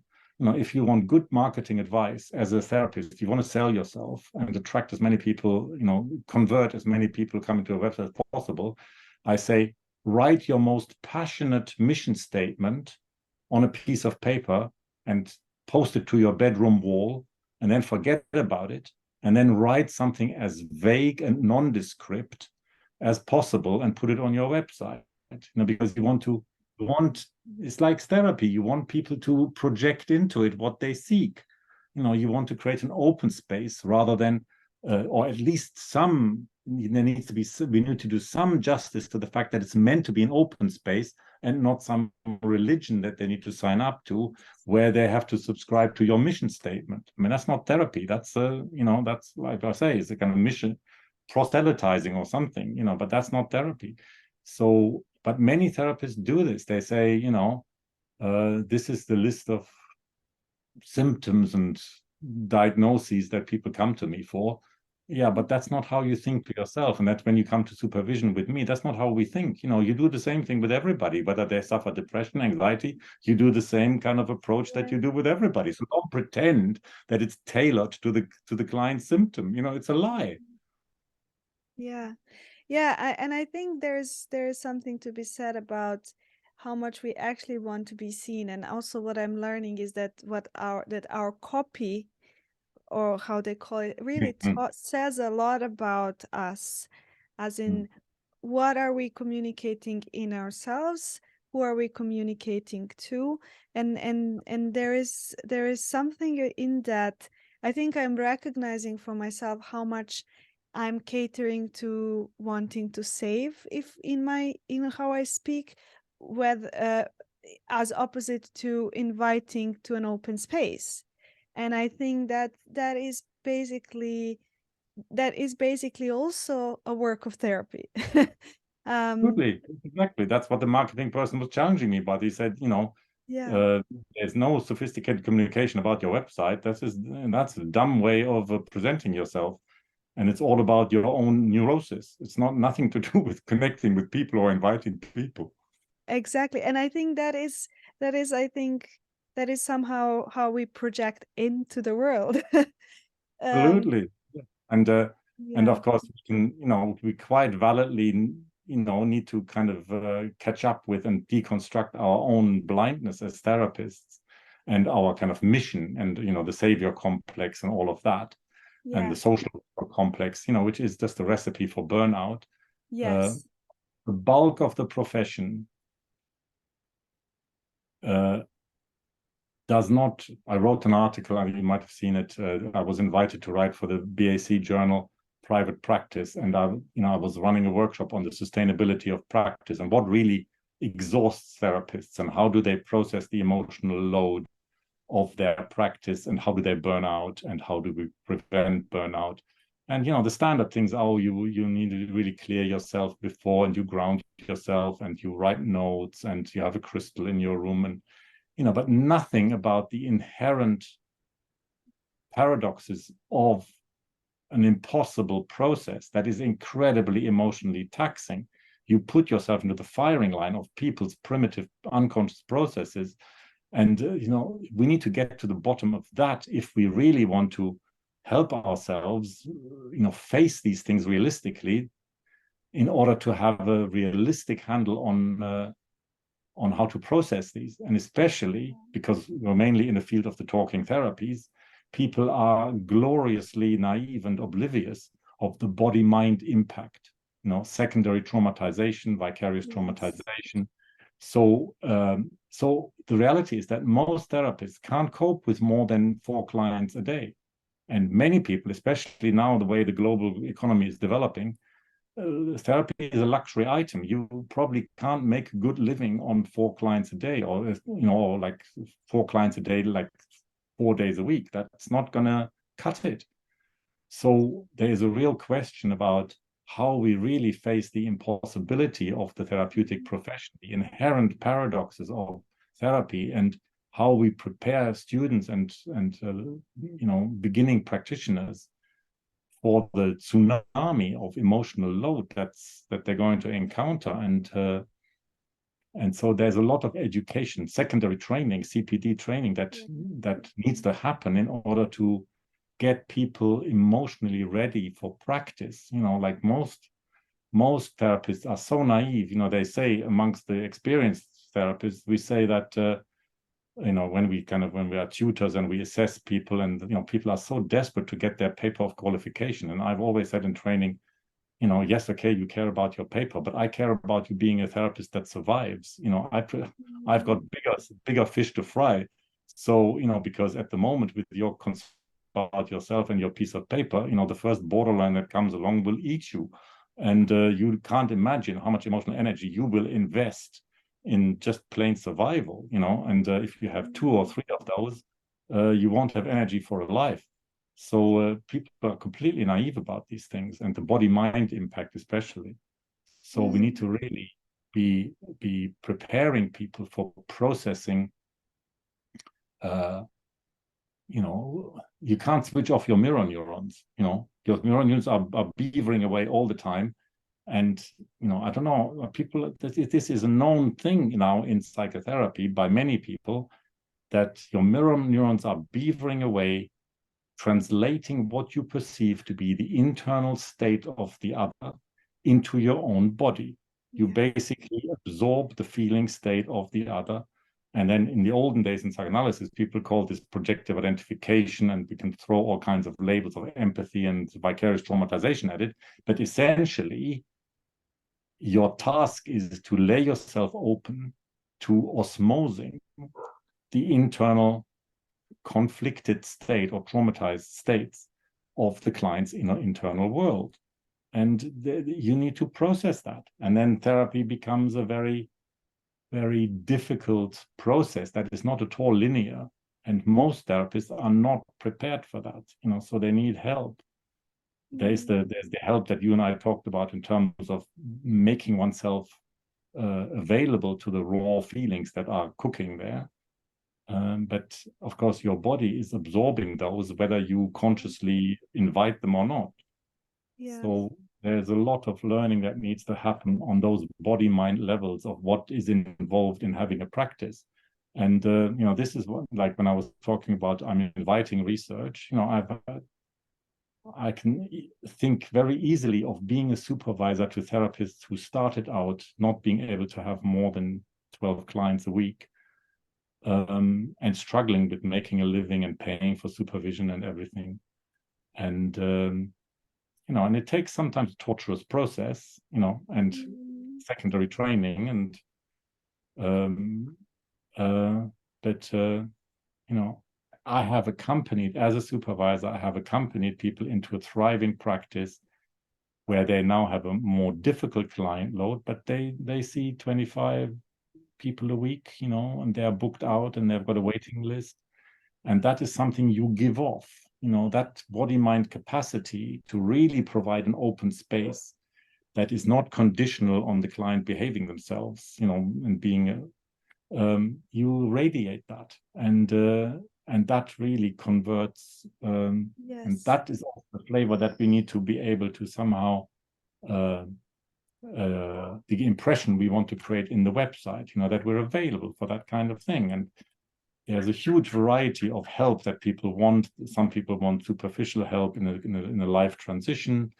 Some people want, are trapped in deep suffering and primitive damage, and they want us to be available for that. Some people are suffering their restricted sabotage potential, and we need to be available for that. So that's why I say keep it open, keep it vague, keep it nondescript, because you want to create a space for all these varieties of different therapeutic constructions. The obvious kind of the metaphor that I sometimes use in teaching for the obvious spectrum there that is good to hold, the tension that's good to hold, is to use the metaphor of the client psyche as a house. And like any house, it needs maintenance. And maybe you discover there's a crack in the wall. The client discovers there's a crack in the wall. And now, is that just a crack in the wallpaper? Is that due to structural difficulties and subsidence, according to which they need very different kinds of help? And if I'm the client and I have a crack like that, I invite the builder for an estimate. And I don't want some cowboy to tell me that this is deep developmental trauma and it will need 10 years of structural trauma therapy that costs me tens of thousands of pounds. If it's a crack in the wallpaper, I want them to say it's a crack in the wallpaper, like come for a few sessions and, on the other hand, if it really is subsidence, I don't want some kind of decorator to tell me that, you just put a new piece of wallpaper on and then we just a lick of paint and it's going to be all right, because then I'm just, in a revolving door going from therapist to therapist, thinking that it's just a quick fix. So, there needs to be that holding of that tension between the more, the kind of redecoration and the kind of restructuring ends of the therapeutic spectrum. These are both potentials that we want to be available to. So that means we ourselves must not idealize. Lots of therapists idealize deep therapy, and they think they need to offer, the real deal, the real deep therapy to everybody. Well, it's expensive and it involves commitment. And some people are not in a position in their lives where they're going to sign up for 5 years of deep, disturbing, deconstructing, reconfiguring kind of therapeutic process. So we need to become really open and non-dogmatic about our own idealizations, in what we're offering. Yeah. I think there are two things to this. One is we as a community, and the second is, I think what you spoke to a little bit is also knowing our own limitations in that, and knowing how to build that capacity slowly, not necessarily through breakages and reconfigurations. And Exactly, there's one thing which I think I feel like I would like more of, is also for people to realize how much, people say therapy is costly, but the only reason that is the case is because it's not subsidized. And I think what people don't realize is, if they would not subsidize all the tests, all the blood tests, or everything they take for actually psychosomatic diseases, sometimes absolutely, they're probably paying much more, and they're probably much more costly for doing all those tests rather than eventually going to psychotherapy. And I think absolutely. those are the things that I think we need to also remember, that psychotherapy is a little bit of an emotional Sherpa for things that we are not recognizing, and it needs to be starting from us valuing our own work, for then Absolutely. the rest of the world to start valuing it as well. Because I'm now obviously in systems, and when I say, actually, I don't feel like I can hold these clients, I'm often very challenged on this. Like, how can't you? Like, why are you even in this profession? And I'm like, well, exactly because I have that compassion, I don't want to do that. But the compassion needs to start with myself. Absolutely. If it doesn't start with myself, then what is that? What is the thing that I'm modeling to a client? Absolutely.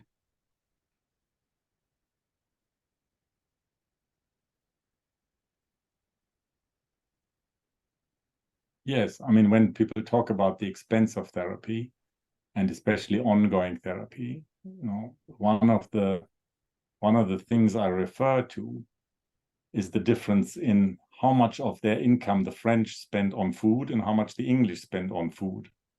I think with the English, it's about, I don't know, I can't remember exactly, maybe 12%, 14%, something like that. And the French spend more than 30% of, they have a good life, but they spend a lot on their food in order to have a good life. Well, therapy is a bit like that. Are you, in relation to the luxuries of therapy, are you going to be like an English person who's, wants to, well, more than 14% is really expensive. Well, to a French person, 30% is normal. So therapy is like that. You pay for what you value ultimately. And I'm not saying that people, there's obviously there are people in poverty that, where there's no there's within reach, which is why I was talking about the project and offering groups and making therapy more accessible and affordable. And a lot of group therapy could be, in many situations, is just about as effective and helpful as individual therapy and much more affordable. So, that is something that also we need to educate the public that good group therapy can be created and can be made available. So we don't all have to be in psychoanalysis for 50 years, 5 times a week. So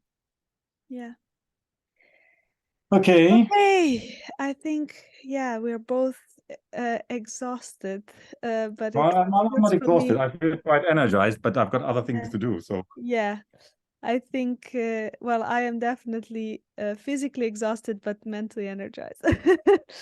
um, I really want to thank you for this breadth of conversation, breadth, depth. It was really enriching. You can see I don't get enough chances these days because I moved far away. When I was living in England, I was working a lot. I was teaching a lot. I was teaching, for many years. I had annual visits to Pakistan. I was teaching there. That was my kind of experimentation ground for, trying a different paradigm of training. And I think the evidence, the results, I think were very, very promising that a different kind of offering psychotherapy training, counseling training, integrative training is possible, much faster, deeper, producing better therapists by whatever parameters we want to evaluate that. And I was doing a lot of that. And I'm not doing enough of it. So you can hear I'm sort of overflowing with the unused potential, teaching potential, which is going to change in the not too distant future. But right now, I really enjoyed the invitation, and I feel passionate about these things, and I like somebody intelligently investigating, inquiring. So yes, it's interesting, and it's interesting to hear that even though you're just in a way still in training, you do have a deep grasp of and clear thinking about the deep principles and contradictions, the kind of conflicted nature, the paradoxical conflicted nature of what we're trying to do, and the psyche that is the origin of it. So there are no, it's a good conversation to me if there are no simplistic answers. Yes, exactly. Yeah, I'll take this as a compliment. It definitely is a compliment, which doesn't mean, as I said, there are some very simple, blunt things I said about, raw feeling. People are afraid of raw feeling. Raw feeling is important. Raw feeling makes for vitality and spontaneity. Raw feeling makes for that's fairly simple.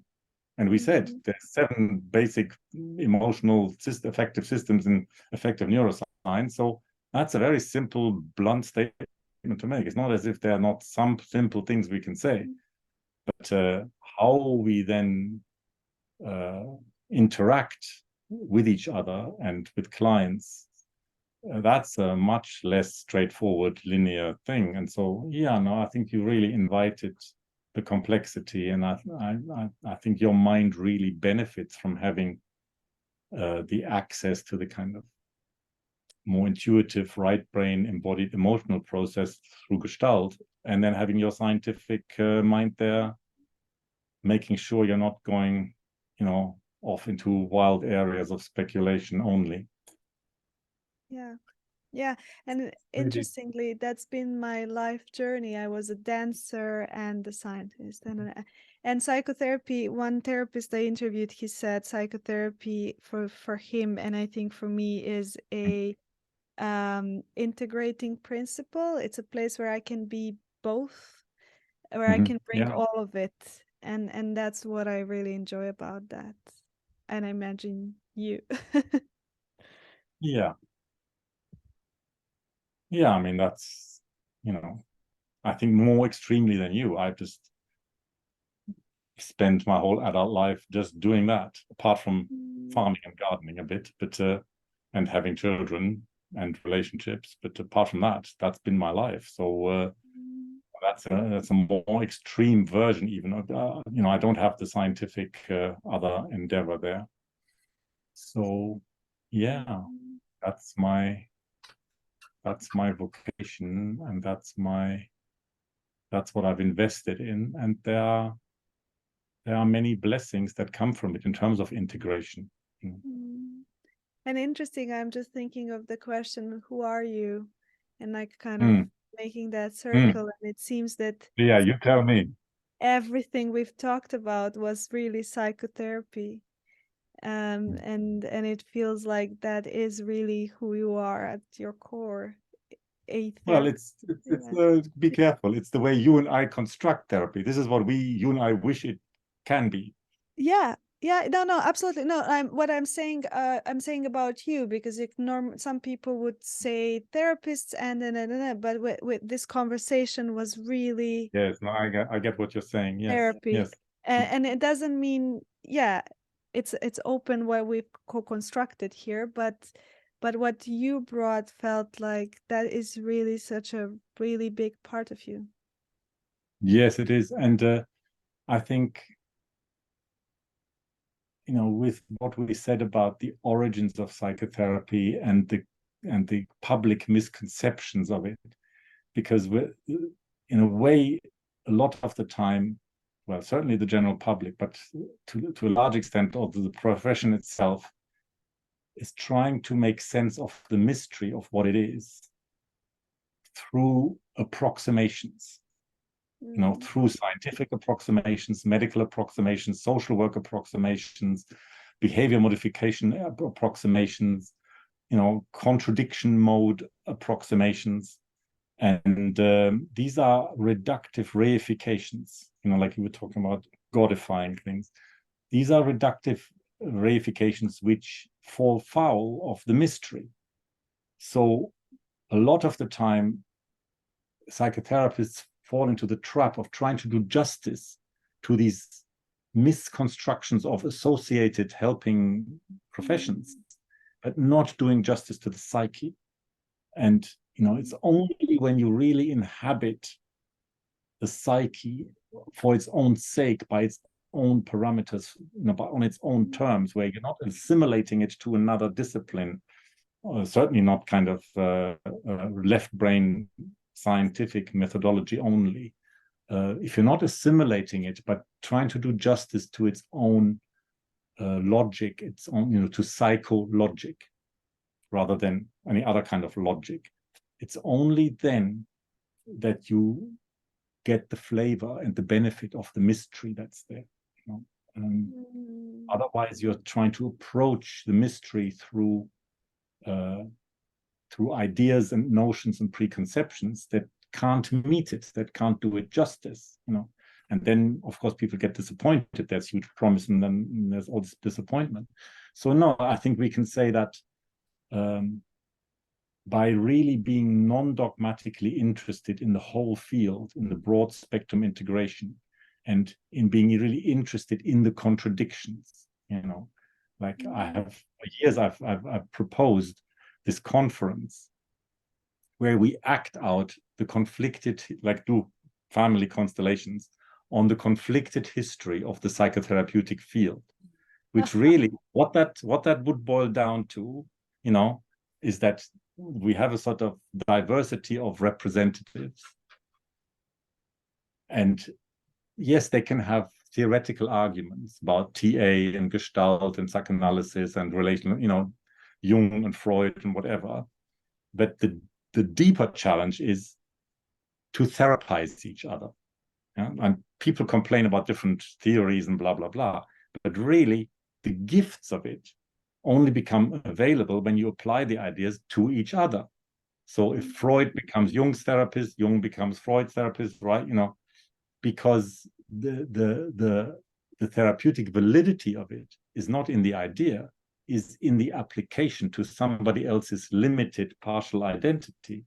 So I've got this idea of doing this kind of huge, kind of diverse simulation of family constellations, where we really appreciate not just the conflicts, but the therapeutic potential which the conflicted positions have in relation to each other. That would be very interesting. That would be a cool idea. So, because that is what, in a way, my journey has been. I've used Klein to deconstruct Reich. I've used Jung to deconstruct Freud. In myself. I mean, in as much as these are fantasies of people. But I think it's that kind of really engaging in the conflicts, not just as theoretical ideas, but as applied relational engagements that I've become very non-attached to any and all of them, which means that I feel I'm harvesting the wisdom of each of the approaches whilst being fully aware of the shadow aspects and the dogmatisms and the blindnesses of each, because I've got the other one to point to that. So yeah, if the psyche is about depth and diversity and plurality and the paradoxical holding of the tensions and contradictions, then that's been my journey. That's been a big part of my journey. That's what I feel passionate about. And that's what keeps me going in a way, because there's just sheer infinite learning in engaging in the tensions and the contradictions and allowing them to therapize each other. So that's I think maybe what you get and what you also investigate through the conversation. And I think I'm hoping that will have an inspiring effect when listened to, that kind of non-dogmatic, pluralistic embrace of all the diversity and fragmentation that has really rich potential for integration. Exactly. Yeah.